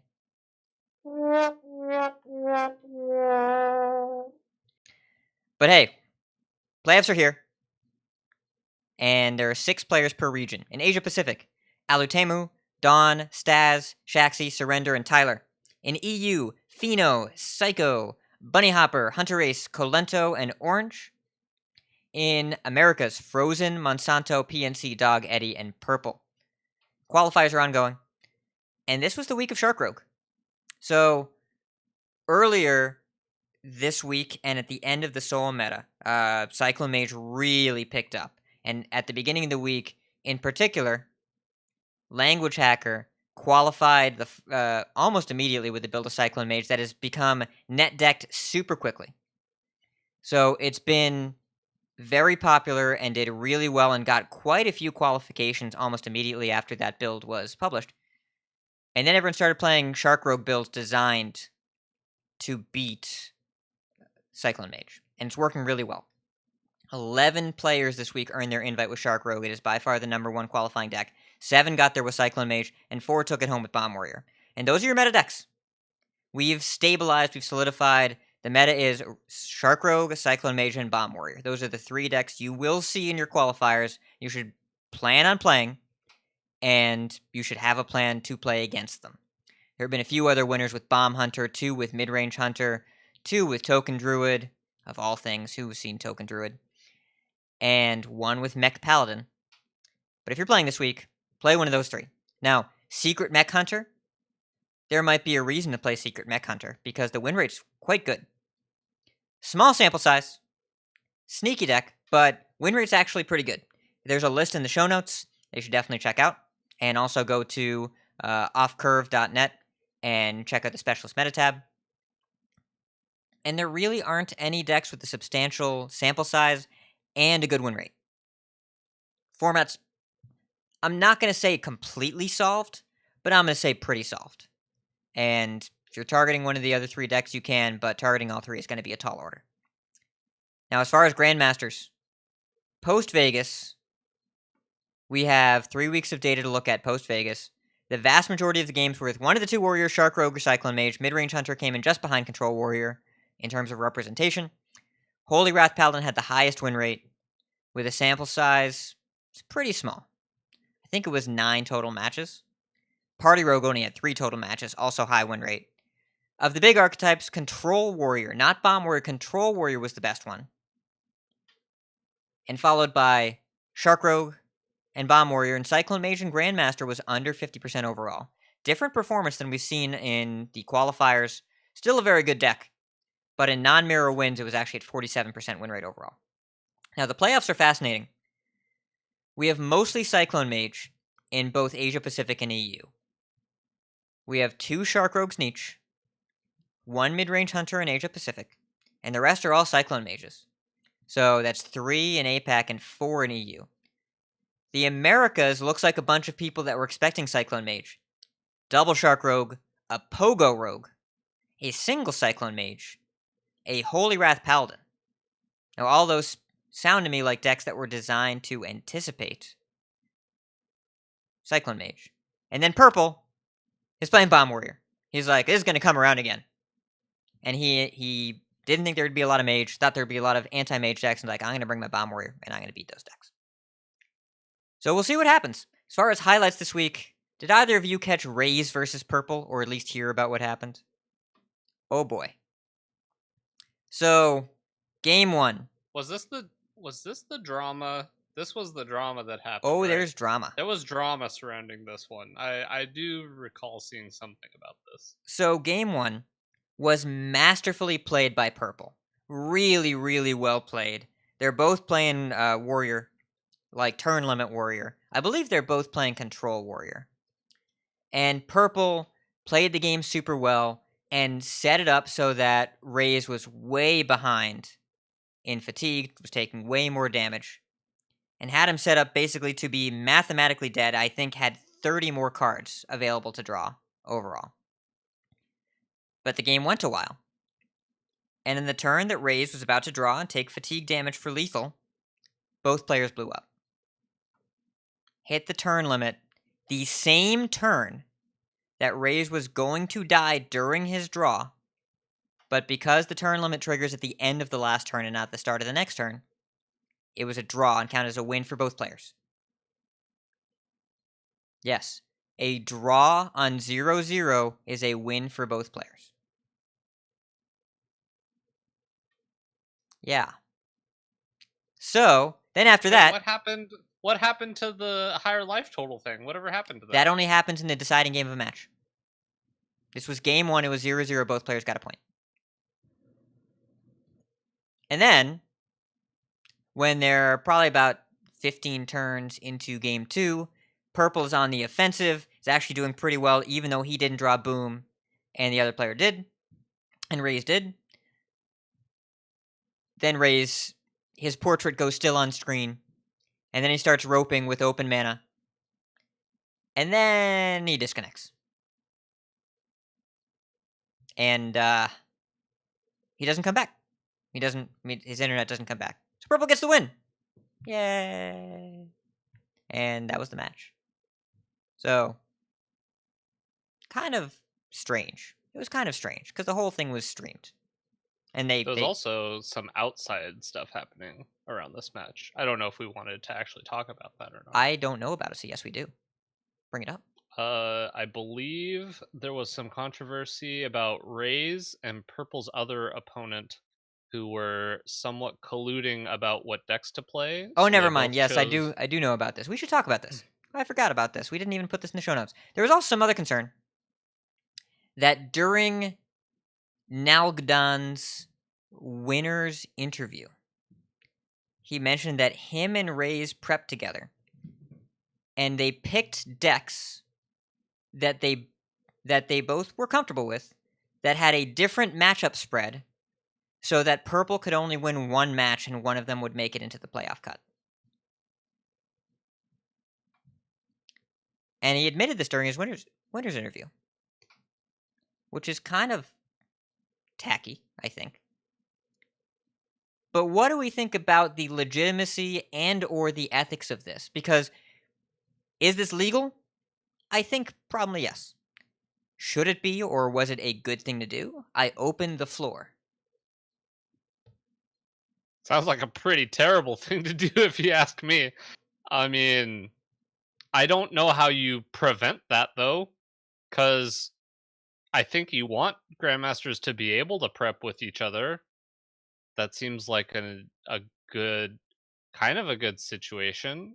Just, I think I think you're better having people prep together and bring a overall better product and better high level of competition to Grandmasters. But man, I mean, when you have something like this come up and it's season 1, it looks real bad. I, I don't know what else to say other than that looks real bad, and it looks like collusion, and collusion is bad. We don't want that. Appa? Collusion's cheating. Yeah, so it's in the rule book. It's not technically against the rules. So according to like HS Hearthstone Esports and the rule book, it's not collusion. So nothing can really be done about it in terms of like slaps on the wrist or whatever. But I will say, from what I view is, I think there's a significant difference between prepping to better your chances of winning and prepping to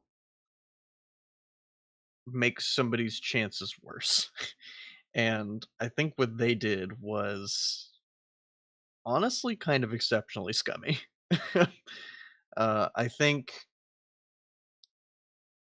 targeting Purple just so one of them can make playoffs is, I don't like that. I feel like, I mean, it's not enforceable, but I feel like what the approach should be of the players is give myself the best chance to make playoffs. And I think what they did is take away Purple's chances to make playoffs, just mathematically. And I don't know. I don't like how this was. And it sucks because like it also doesn't necessarily mean that other people haven't done the same thing in previous weeks. Like we wish the best on people, but this was just brought public because he said it in an interview. It doesn't mean the other people weren't taking a similar mindset into each week. You want to hope that everybody is the most, and I would hope that everybody in Grandmasters is taking in the mindset of I'm going to do my best to maximize my chances of winning, but that's not always, I don't know. It's not always what people will end up doing, and it's more apparent in this last week because the last week is ideally the week that matters. But yeah, it just feels terrible, and it sucks that it was brought public because it makes it look way worse. That's the weird part. It's like touting how that do we in your know winner's about this? interview. It's like, How do we know about this right now? Why is this something that we're aware of? Well, like,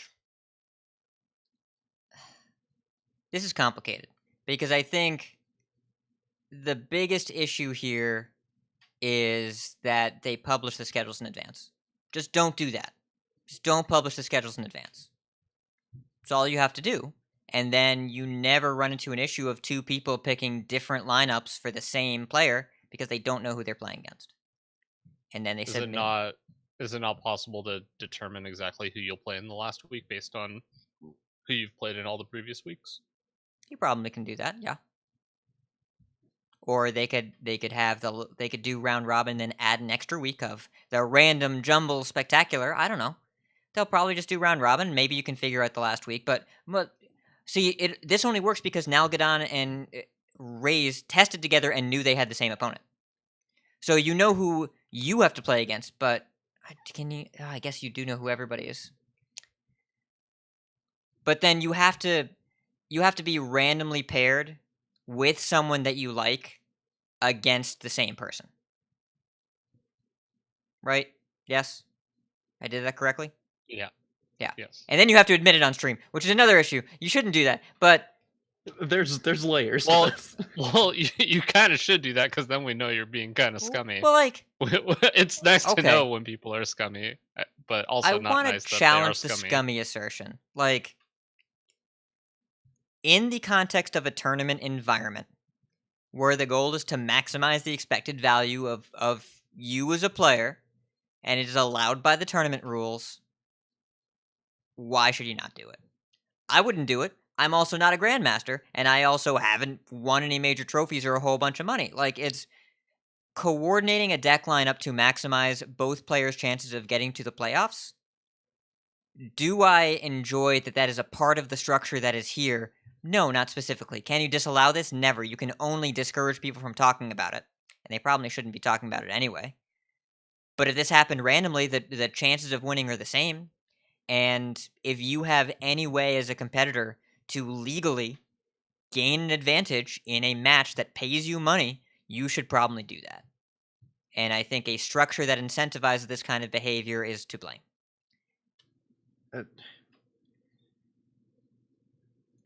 It just reminds me so much of like what's referred to as rule sharking in physical card games, where you're like not really breaking the rules, but you're kind of bending them to your advantage, and it's not against the rules. It's not illegal, like in terms of the rule book and what's set forward in terms of like player conduct and everything. But I still think it's messed up. It's just like intentional draws in the last round of Magic tournaments. Like, it's pretty similar, right? But You're it's- essentially... I mean, an ID just means... That's essentially what they did. It's more like... I don't know if there's a really good comparison here, because this is... It's really rare that a predetermined visible opponent schedule is published anywhere, and choosing how to draw that person in two different directions where they can only address one. It's more coordinated, and it's not equally competitive to other players that don't test together or don't make this decision. But I don't see how you disallow this decision, and it might just be a low roll from Purple's side. Yes, the players can agree to not do it, but if it gives both of them a better chance of making playoffs, I do not blame them in a competitive system. The only super high-level competitive system that Hearthstone has left, and there are 2 of 48 players, I do not blame them for wanting to do the best. Well, what did Nalguidan bring? I didn't actually know the list. Do you know what he brought? I don't. I do know that neither of those players made it to the playoffs, and Purple did. Well, yeah, I think that Rase. I think Rase was the one that had the good matchup, and then DC'd and got a little can unlucky. Can we look up real quick what he brought? Because I want to make sure I know what I'm talking about before I get into my next point.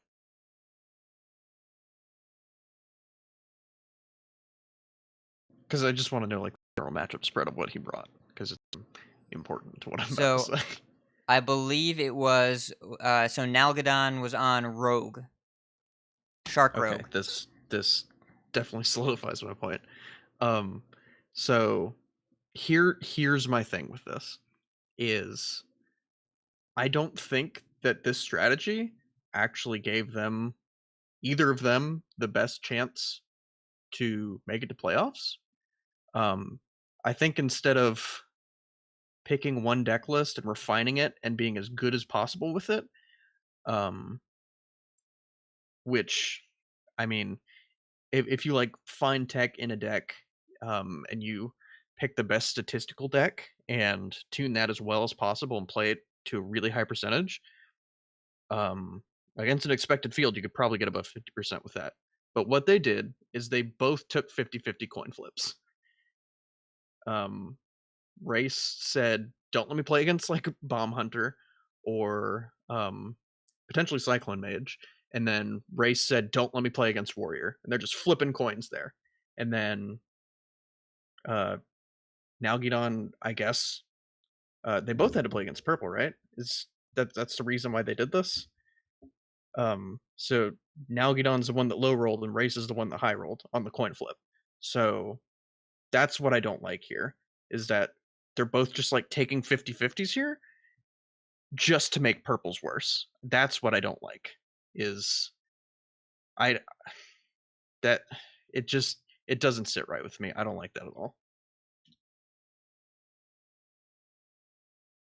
Yeah, I mean, the whole thing I was trying to say with the ID thing is I know you guys have played in tournaments before where in the last round you get paired up against your friend. You guys, if you ID, you automatically lock yourself into the top 8, and have also probably played in tournaments where somebody has been paired up against somebody they don't like, and if they ID, it's automatically into the top 8, but they have a friend who's on the bubble, and so they purposefully play out the match to try to give the person they're playing against not be able to get into the top 8. Like, similar things to this happen. It doesn't make it feel good. It's Yeah, I think so the closest thing that has happened in as an anecdote for me would be I was playing for top 8 of a PTQ, and the people next to me, it was completely dependent on the result of my match. And what happened was I beat the person that I was paired against, and if I beat the person, they could intentionally draw. If they beat me, they had to play it out, and one of them was knocked out. If they intentionally drew. So I beat the person, and they just played their match. They played it at a regular pace for the judge. They played at an intentional pace, not too slow, so you couldn't get a slow play warning, but they played deliberately would be the word I would use. And they waited until I finished because I just wanted to play my match and get out of there. And I was young and didn't really understand how tiebreakers work. I just wanted to win my match. So I beat this guy, and then they both intentionally drew, and I got ninth. And that's, to me, that's the same kind of thing. I think those two people next to me were scummy for doing that. It's not against the rules, but I don't like it at all. I don't like that that's something you could do, but I can't do anything about it. But it leaves a bad taste in my mouth, and I don't know. It's just, I guess it's just a personal thing. I don't know. That's just my views on it. What and I want to clarify. I don't mean to say they're bad people at all. That's very important. I don't know them at all. They're probably very nice people. I don't think they're evil for doing this. I just don't like this in terms of sportsmanship, I guess, would be the way I would approach this.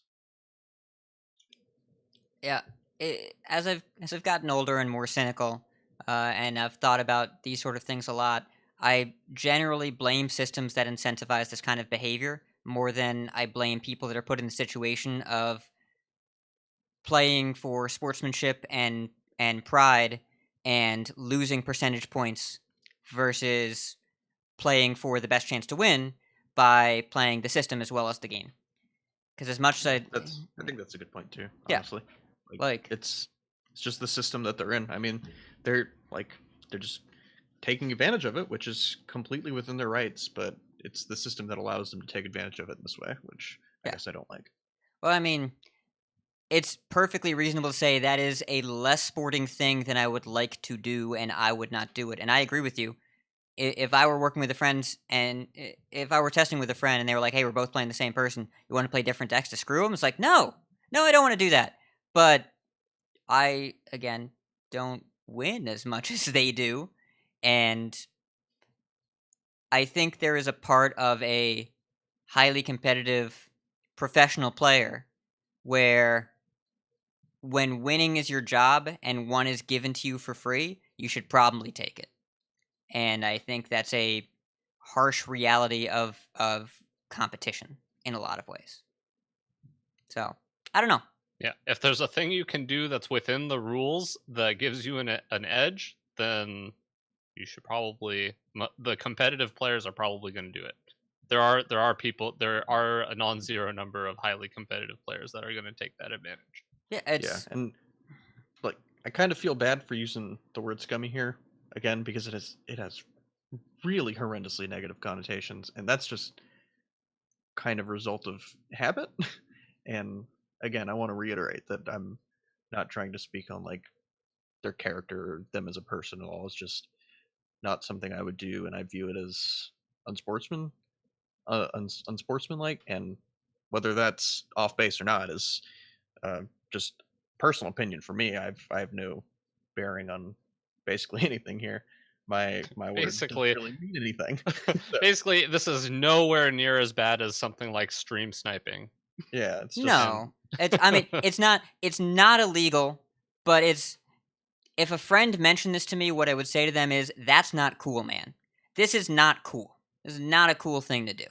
Now, I think the reality of being a professional competitor in any sport is probably not letting things slide. And that's kind of, I don't think that gets discussed very much about the kind of environment where the stakes and the pressure and the what is to be gained versus what is to be lost, and letter of the law versus spirit of law and all that stuff. This is a very deep conversation that we could easily do an entire bonus episode on. But I wouldn't do it in a match with a friend or in a series match because we don't have leagues. But also, if it were qualifying me for this $500,000 world championship they just announced, I might have a different answer as to what I would be willing to do. And is it unethical? That's up to you. That's up to individual people. I think yes, it is. Would I do it in their spot? Give me a Grandmaster's invite and we'll talk. Yeah, I think that's the important thing too. Is like I like to think of myself as like very like rigid in my values and my views and stuff. And I would like to think that I would not like do this sort of thing just because that's how I view things like should be done in a certain way.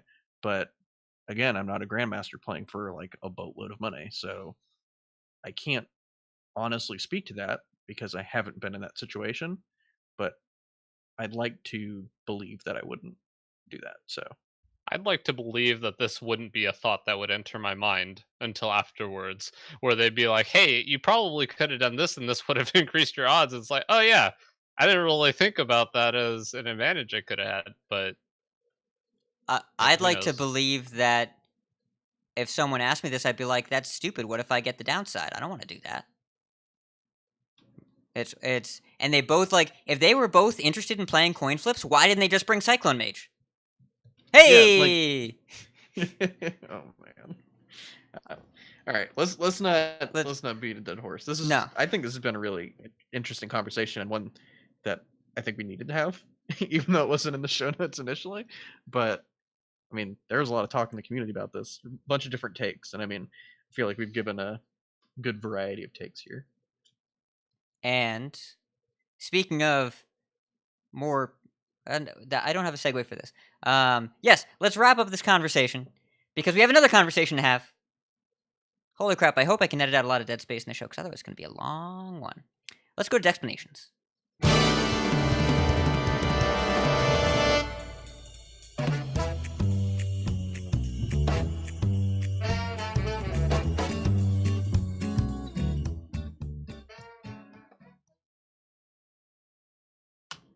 So, for Decksplanations this week, we're going to do something a little bit different. And we were talking yesterday, trying to figure out what we were going to talk about in Decksplanations, and kind of came to the conclusion of just doing an overview of Rise of Shadows. And what I wanted to do at first is just kind of go over a timeline of what the meta was initially, and then like what it looked like after the nerfs and buffs, and what it looks like now, and then we'll kind of talk a little bit, probably less than we usually would because we're already at 2 hours.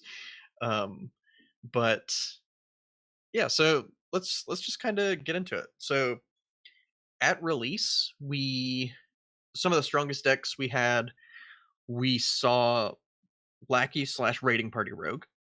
We saw Bomb Warrior and Control Warrior and Token Druid kind of popped up, and I'm just going to touch on the very popular ones, or the ones that like made a lot of noise or moved a lot, because I mean, just going over every deck would take ages.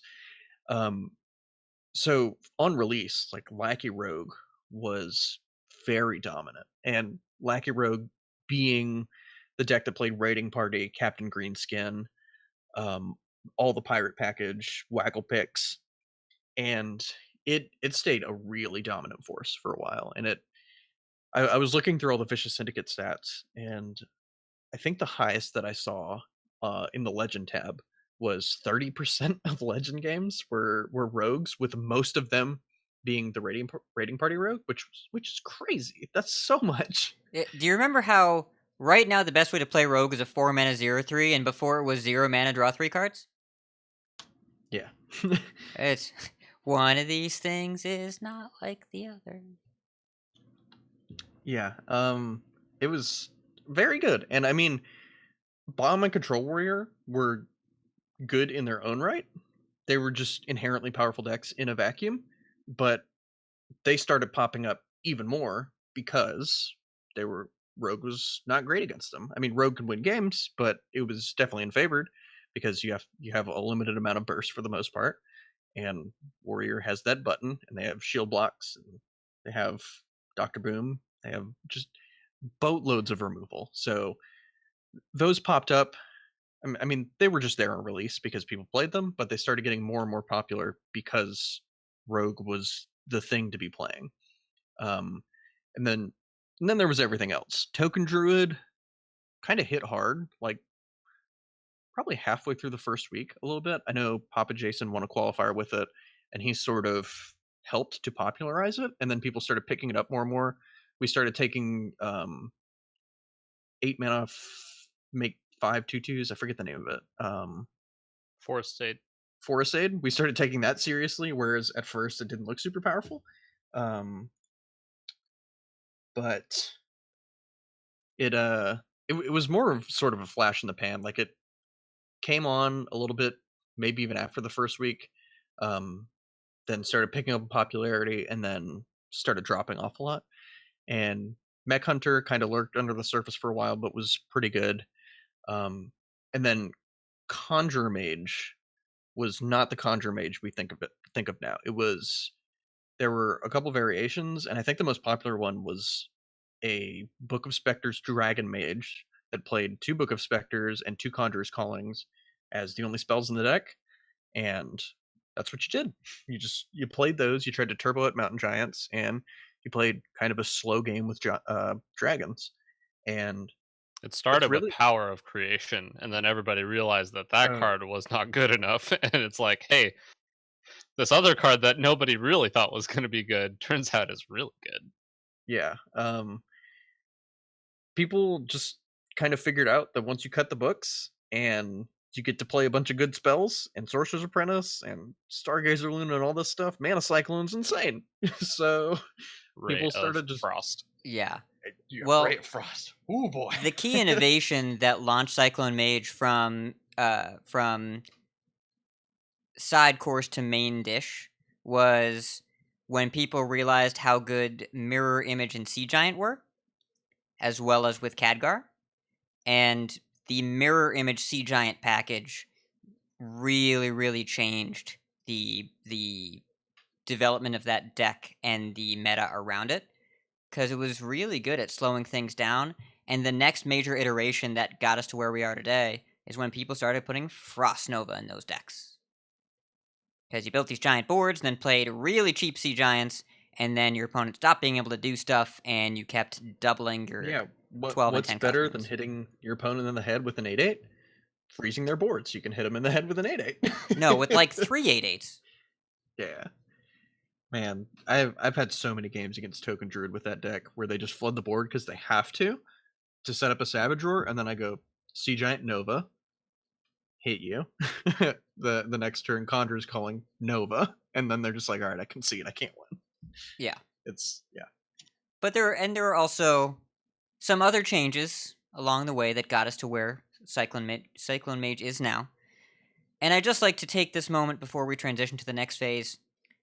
Do y'all remember how Evil Miscreant was a 1/5 for some reason? Oh yeah, I do. Do you remember Yeah, that? I played a lot of 1/5 Evil Miscreants. God, that card was so good. It's still so good. It's Yeah. still just so good. It has been Yeah, taken out of 0 decks. Not a single one. The next section I have here is the post nerf meta, and I wrote Raiding Party and Prep nerfed because I just forgot that Evil Miscreant got nerfed because it's still absurd. I swear Yeah, you know that what? as a 1/5, it was a literal typo in the code. Like, it was just a 5 by accident. They have there was a certain card that back when we could play 0 mana draw 3 that would go into your hand. That card was also really good. Back when we could play 0 mana draw 3 because it drew one very specific card. Yeah, Do you Dread remember Corsair. what that card is? Dread Hat? Corsair is great. Yeah, so is Wagglepick. It is. Wagglepick was great when it was part of your 0 mana draw 3 package, I do agree. And I still think, honestly, that Party Rogue is still good. And I will still play Wagglepick. It's a lot of damage. Just the way the format has shaped up, that particular strategy has become less relevant than generating a lot of immediate value over the course of a game. But yeah, Yeah, Wagglepick really surprised me because I forgot how good 8 damage was. Yeah, especially with Greenskin, that was dumb. But yeah. Yeah, I've played a good bit of Party Rogue, like post nerf. We've had discussions in the Discord about Shark versus Party Rogue and stuff, and I've given both some game time, and Party Rogue's still good, but I just don't think it really has the matchup spread that it needs right now. I was playing like Spirit of the Shark Rogue earlier today, and after my Shark, I was down to like 4 cards pre-Shark or something, and then I Sharked, and then I had like 9 cards in my hand, and I was like, how can I hold all these cards? This is insane. So it's just, I think it's just more of what you want to be doing. For sure in Specialist, but like maybe even for Ladder, but that's still up for debate. But I yeah, find it funny that it's called you have Party Rogue and Shark Rogue, but to me, the real Party Rogue is when you have Shark in your deck. Because whenever you have Shark in play, it feels like a party because you get all kinds of stuff going on. There's so many things happening. I love it. yeah, it's really cool. What kind of For parties sure. do you have? Shark parties. Lackey parties? I don't know. That's- Lackeys are all shooting off 2 damage everywhere. You're getting all kinds of gifts and spells in hand. All kinds of friends are coming in when you have all the other lackeys that are getting generated in your hand and on the board. It's like one big party when Shark's in play. I agree. And Very vivid. the reason we saw Shark Rogue pop up, segue, is because Raiding Party, Prep, and Evil Miscreant got nerfed. So that put a huge damper on the Lackey Raiding Party Rogue. It took popularity down a significant amount. And as a result, Mech Hunter really picked up in popularity because Valir was really holding that down. And Cyclone Mage picked up even more. People started actually realizing that the deck was very good. Warrior kind of fell off because its natural prey in Rogue took a break, and Mech Hunter picked up, which wasn't super great for the Bomb Warriors of the time, which became a bit more popular. Oh yeah, because Elysiana got nerfed too, so Control Warrior kind of took a backseat to Bomb Warrior, and then Bomb Warrior didn't really run silences at the time for the most part in like the main list that people were playing. So Mech Hunter kind of preyed on them. So Warrior kind of fell off a little bit. Still very good, but got worse. And then Shaman got a little bit more popular.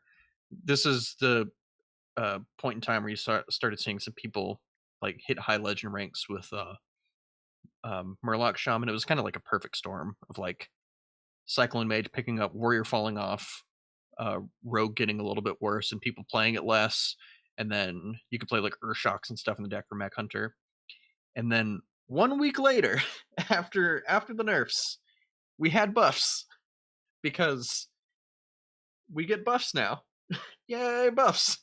And I'm not going to read all the buffs because we should all know what they are. But Mech Paladin got significantly better, but didn't represent a big portion of the meta and still doesn't.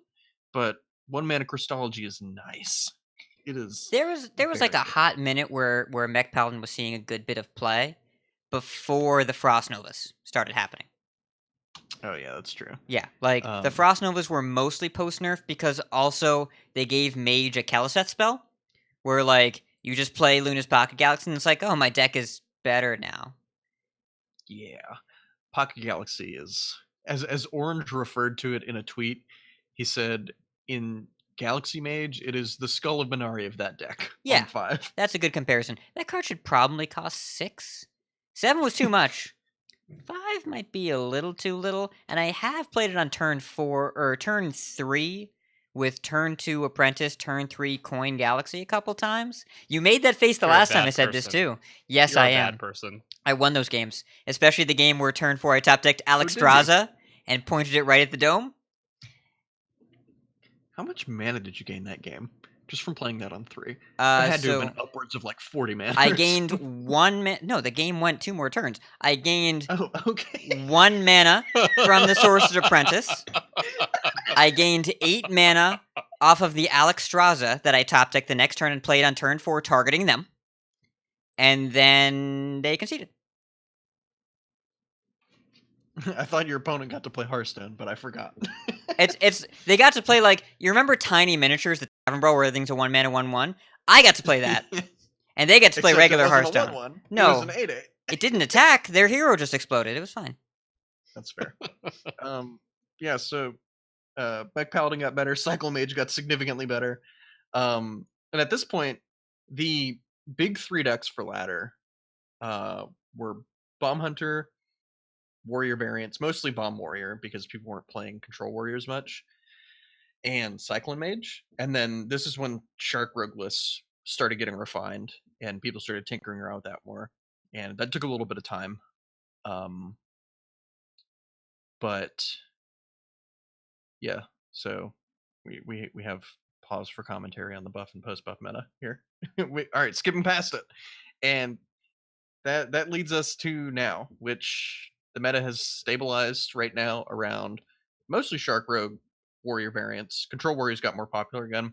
Bomb Warrior as well. Conjurer Mage, and then Bomb Mech Hunter is still really popular on ladder.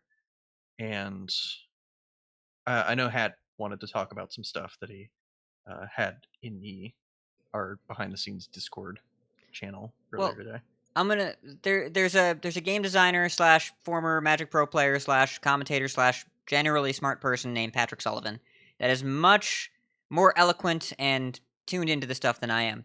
But he talked a while ago about a different game in a different format, about Magic the Gathering during Kaladesh Standard, for those wondering. About when they printed a card that was just kind of a stupid, it was basically a Dynamatic equivalent of it just unconditionally killed another minion on curve the turn you played it. And it launched a pretty intelligent rant of his that we'll link in the show notes about how the best part of card games involves variance from possible outcomes of doing the same thing, right? And not just like randomness, not like you play Yogg, yes, anything can happen. But say I play a Savannah Highmane. Sometimes you're a warrior, and I kill you with it, or you kill it and I kill you with the 2/2s, and it's just a bunch of damage you can't deal with. But sometimes you're the warrior, you can like Shield Slam and Super Collider or Double Warpath or something, and you can deal with the 2/2s, and then the warrior's ahead. They spend a couple of different resources on it, fine, but they manage to deal with it. Or sometimes you play the Highmane against Rogue. And sometimes they have the sap and you're way behind, and sometimes they don't and you're ahead and you win. There is a ton of Risk and investment are the terms he uses. You are taking a risk when you play the 6-mana minion onto the board and then say it is your turn and I hope that I get my turn back and I can do something with my 6-mana minion. And maybe you kill it for 2 mana, or maybe it lives and you die. This format, much like the format he was describing, is about immediacy. It is not about playing for board, and this is what I was alluding to when we talk about the Warlock removal card embalming 4-mana kill a thing. Killing one thing doesn't matter right now. Because everything in this format is about, does it do something immediately when I play it from hand? Or do I generate a crazy swing turn with it that is bigger than any one answer? Bomb Warrior doesn't care about the board. It cares about shuffling bombs in your deck. You can't even interact with them unless you replace your entire deck with Lysiana. Or fill your hand to 10 cards, I guess, but that's not really interacting. It's not playing cards by design, which is not interactive. Shark Rogue, it just generates value and value and value and value. Yes, it wants the board, but it's going to generate resources to the point where you can't really deal with the amount of stuff they've done over the course of the game because they just refill the board over and over again. Cyclone Mage refills their hand and refills the board very quickly and very fully, and then freezes your board so you can't interact. Bomb Hunter just keeps playing mechs, and then mechs that make more mechs until you can't deal with them, then every single mech in their hand has charge. Everything is all about what can happen right now, and it's not about investing into the board and seeing what happens, and that's why Control Shaman doesn't work. That's why Earthquake isn't going to matter. Because Hag of the Scheme and Earthquake are great against people that are investing into the board with things that they need to stay there. That's not what we have right now. And I worry that the decisions made during Year of the Raven, not now, not what year are we in? Not Year of the Dragon, but Year of the Raven. I wanted to power down the game. I like that a lot.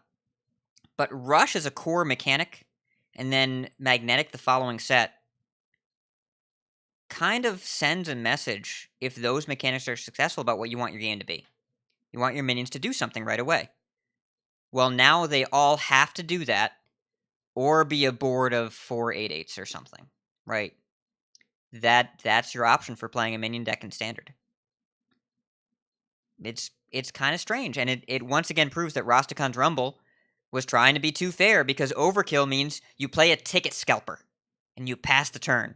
And you say, if this lives, I get to draw 2 cards and kill your thing.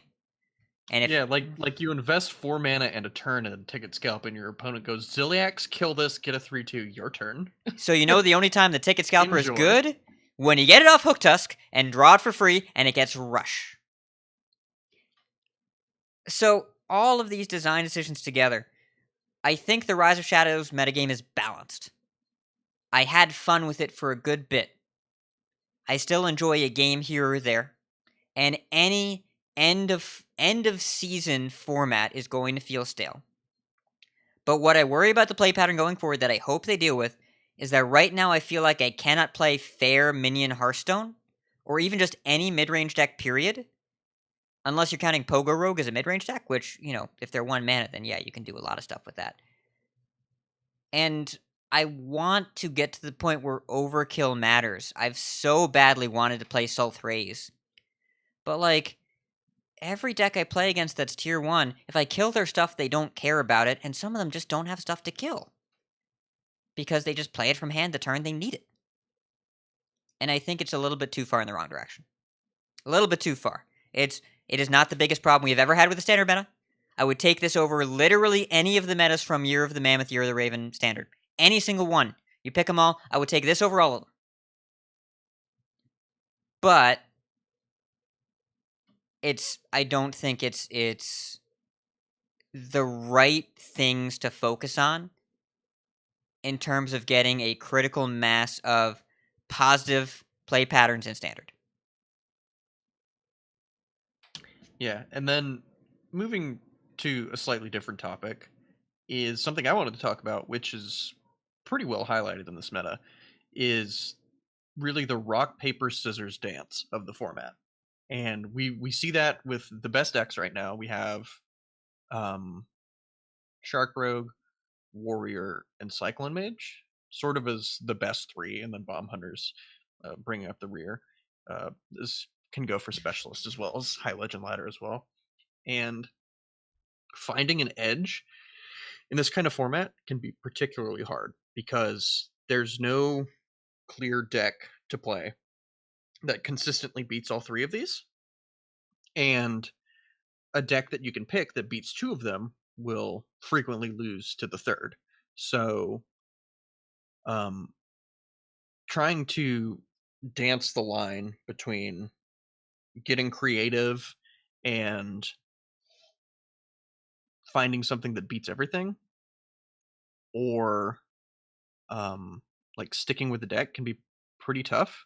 And some advice I want to give, because this is something that I fell into early on in this meta, but I kind of worked my way out of, is I switched decks too often, honestly. Like, the 3 decks right now have been good basically since release. Conjures Mage took a bit to get there, but once it was Mana Cyclone Conjures, and even pre-Pocket Galaxy buff, it was still incredibly good.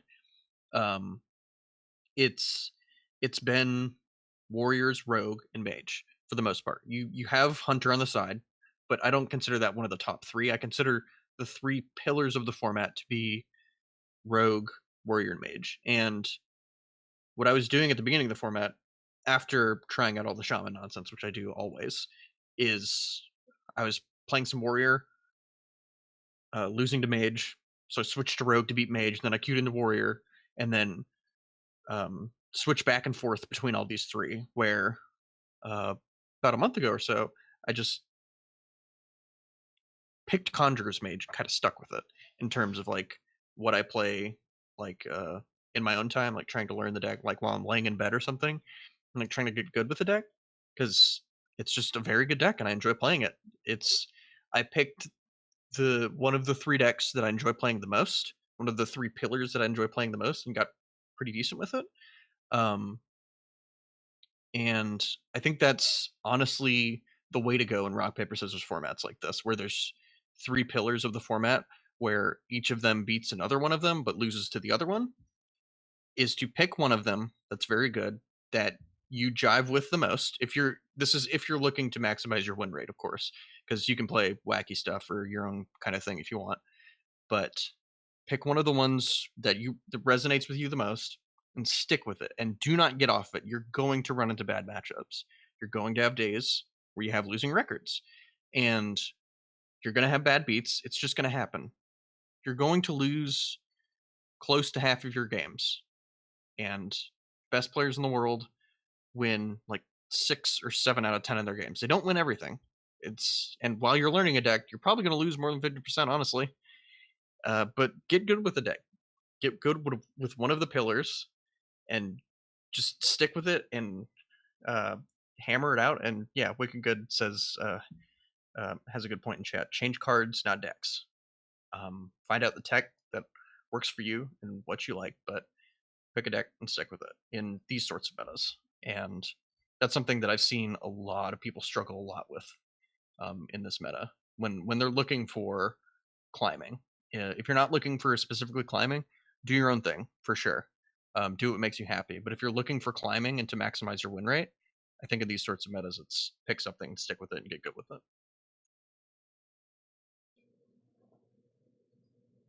Any thoughts, Podicus? I miss when Party Rogue was really good, because I was really enjoying the game when I was crushing everybody with that deck. Yeah, I don't know. You guys hit on so many points, and we're kind of long in the tooth, but I do think the Rise of Shadows was a good set. I think it just did not play to my strengths as a player. And maybe something for me to look out for in the next standard format and be able to have a healthier outlook on the game. And so that's my big takeaway is do a better job of setting expectations for what you want out of the standard format, and I think I'll be a much happier player overall. That is wise and insightful, and I think all of us can speak to the way that Team 5 has handled this expansion cycle outside the context of the game, which and I think we're all generally fairly positive about the game, even though there are some play patterns that aren't great. Every format has that. But in terms of how Team 5 has handled this release cycle, oh my god, it's been great. Oh, it's been so great. In terms of like their management of it, I think this honestly might be the best release cycle I've ever played. Yep. In terms of what they've done. And I've been playing since 2015, so that says a lot. They're doing a fantastic job with the game. Yeah, it's really good, and also Dalaran Heist was so good, so good. Has to be discussed here because that was a huge part of my meta for like a month. I just played Dalaran Heist instead of Ladder, so we should discuss that as well. And we should move into the thanks section. Now, if you're listening live on stream, you will not hear the music under me because I learned last week that if I play the music and talk over it, and then my recording has me talking over a bunch of music, and I have to re-record myself without the music to make it sound not like crap. So, I'm not going to play the music here live on stream, but I am going to add it in post. So, be aware. But pretend there is triumphant music under me right now. We have many folks we'd like to thank. Check out our thanks section on the website at coinconcede.com, where you can also find our contact info, our show notes, and our Patreon information. You can monetarily support our show at patreon.com/coinconcede. Join us every week live by following us on Twitch at twitch.tv/coinconcedepodcast. Join our community chats in our Discord at discord.coinconcede.com and write into our email at coinconcede@gmail.com. Follow us on Twitter at coinconcede, as well as like, share, and follow us on Facebook at facebook.com/coinconcede. If you'd like some CC swag, head on over to our shop at shop.coinconcede.com. Big thanks to our producers, Viriatus Donald, Pug Ugly, and Doge TK. Bodicus, who is your coin concede this week? I'm going to coin concede to the only priest main I know, the one and only Wicked Good. Only person I know that is perfectly suited to be a priest main. There is nobody else that I have met that is a priest main that I know of. And yeah, he's great. Hope everything is going well over on his podcast. So you're admitting that Had is not a priest main like you've asserted in the past. I mean, if Hat's not Got a 'em. priest main, I'm not a priest main, and Wicked Good is, and we all know that and love that, and that's where I'll go from here. Shut up, Papa. Appa, would you like to coin concede or perhaps coin threaten emote heel face or something? I'd like to coin greetings friend totem and then be sad because my hero power is totem. Aw. I would like to coin concede though. It's not to any person, but it's to the pug puppies in the next room because they're 4 weeks old right now. We have a little box that we have them in, like a big plastic like Tupperware tub with like wheels and stuff that you like store things in. We have like a towel in there, and we've kept them in there for 4 weeks because you're supposed to keep them all in one place. And they're old enough that they finally learned how to walk, and they're like half walking, half stumbling around, and they're just now starting to play with each other and stuff, and it's adorable. And if you want to see any of that, you can either follow me on Twitter at appa_hs, or in Discord. We have a channel specifically dedicated to dogs and other pets, and I post videos in there sometimes, but they're getting real adorable. And I went in there earlier because one of the puppies was like equivalent to screaming for them, and I was like, what is going on? And it got out of the box and couldn't find its way back in, and it was starting to panic. I was like, what's going on? Help, So I had to pick it up and put it back in there, and it was just really funny. So they're getting to be a funny age, and I'll be having more videos of them, I'm sure. So coin concede to them because they make me happy. And I would like to, well, first of all, this is not technically a coin concede, but it might be a concession if you do what I said last week. If you crystal power a minion with the hero power combiner thing, where it says deal 2 and then heal 5, last week we said it would even bring the minion to a negative health and then heal it. I believe that it kills it if it is at 2 or less. Does not heal it if it takes the 2. So be aware of that. I believe it is actually 2 separate spells, how the game interprets it or something. So what I read about with the Fandral testing is that apparently it does kill the minion. So be aware of that. I'd like to coin concede to Pug Ugly, he's one of our producers, great fella, and I mentioned this in passing in the bonus episode, but I was kind of lower key about it. He is very generous in supporting the show, and he got me one of the bundles for the packs for the next expansion and said, listen, you were already planning on buying this for yourself, pay it forward. And really, really generous and really nice, really unexpected. And a friend of mine, a friend of ours, Nate Wolf, formerly of the Into the Wild podcast, great guy, and kind of going through some personal stuff right now, and was a little bit tight on the cash. And I saw him tweeting and offering to do some graphic design exchange for the bundle, and I said, listen, man, I know what I have to do. And Pug Ugly inspired me, paid it forward, and we got Nate Wolf his mega bundle. So props to Nate for being a swell guy. Props to Pug Ugly for being such a great supporter of the show and a good friend. And Concede to Alec for, in 2 years when we were sitting at the BlizzCon where he was providing commentary on the KNC cards they were putting up on screen because he wanted to be a developer. Be better than that, Alec. Don't make those cards, Alec. Don't make KNC again. And now he's making the cards and being in videos. Props to you, man. Props to you, Alec. Going from being in the podcasting space and going and being following your dream and being a developer and a designer and making the game that we love to play and that you love to play, really, really inspiring. So, mad props. Well done. Super cool seeing you in the big tree. Yeah, I actually got to meet him in Vegas because I've like known him through the Twitterverse, but never really got to like talk to him very much. And met him in Vegas. He's a very nice person. So, second to Concede. Yeah, he is a cool dude. And we've alluded to before. I believe it was. Oh gosh, I'm getting old and I can't remember people's names. Who's the guy that made Dude Paladin that's a moderator on the competitive HS subreddit? You know, starts with a Z. Yes, I know that. No, it's a Z. God, my memory's so bad. Now I have to look it up. Zandali. Yes, we had Zandali on the show, and there was that tweet or that post on competitive HS where the person said, "Eat hot dogs, get legend." And when I was at BlizzCon with Alec, we had a hot dog and a beer, and now he's a designer. So what does that tell you about hot dogs? I think it says a lot. It's just science. It's just how it is. So keep calm and eat a hot dog.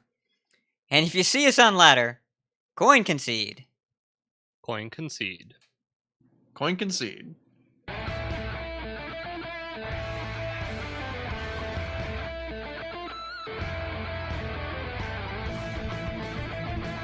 I go home now. Boss will not like this. You really sunk me, ship. You fiends have bested. No wins today.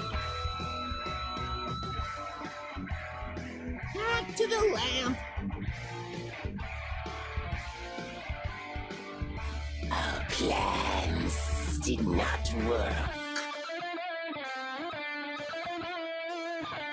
I have no more time for this. It's time to give up.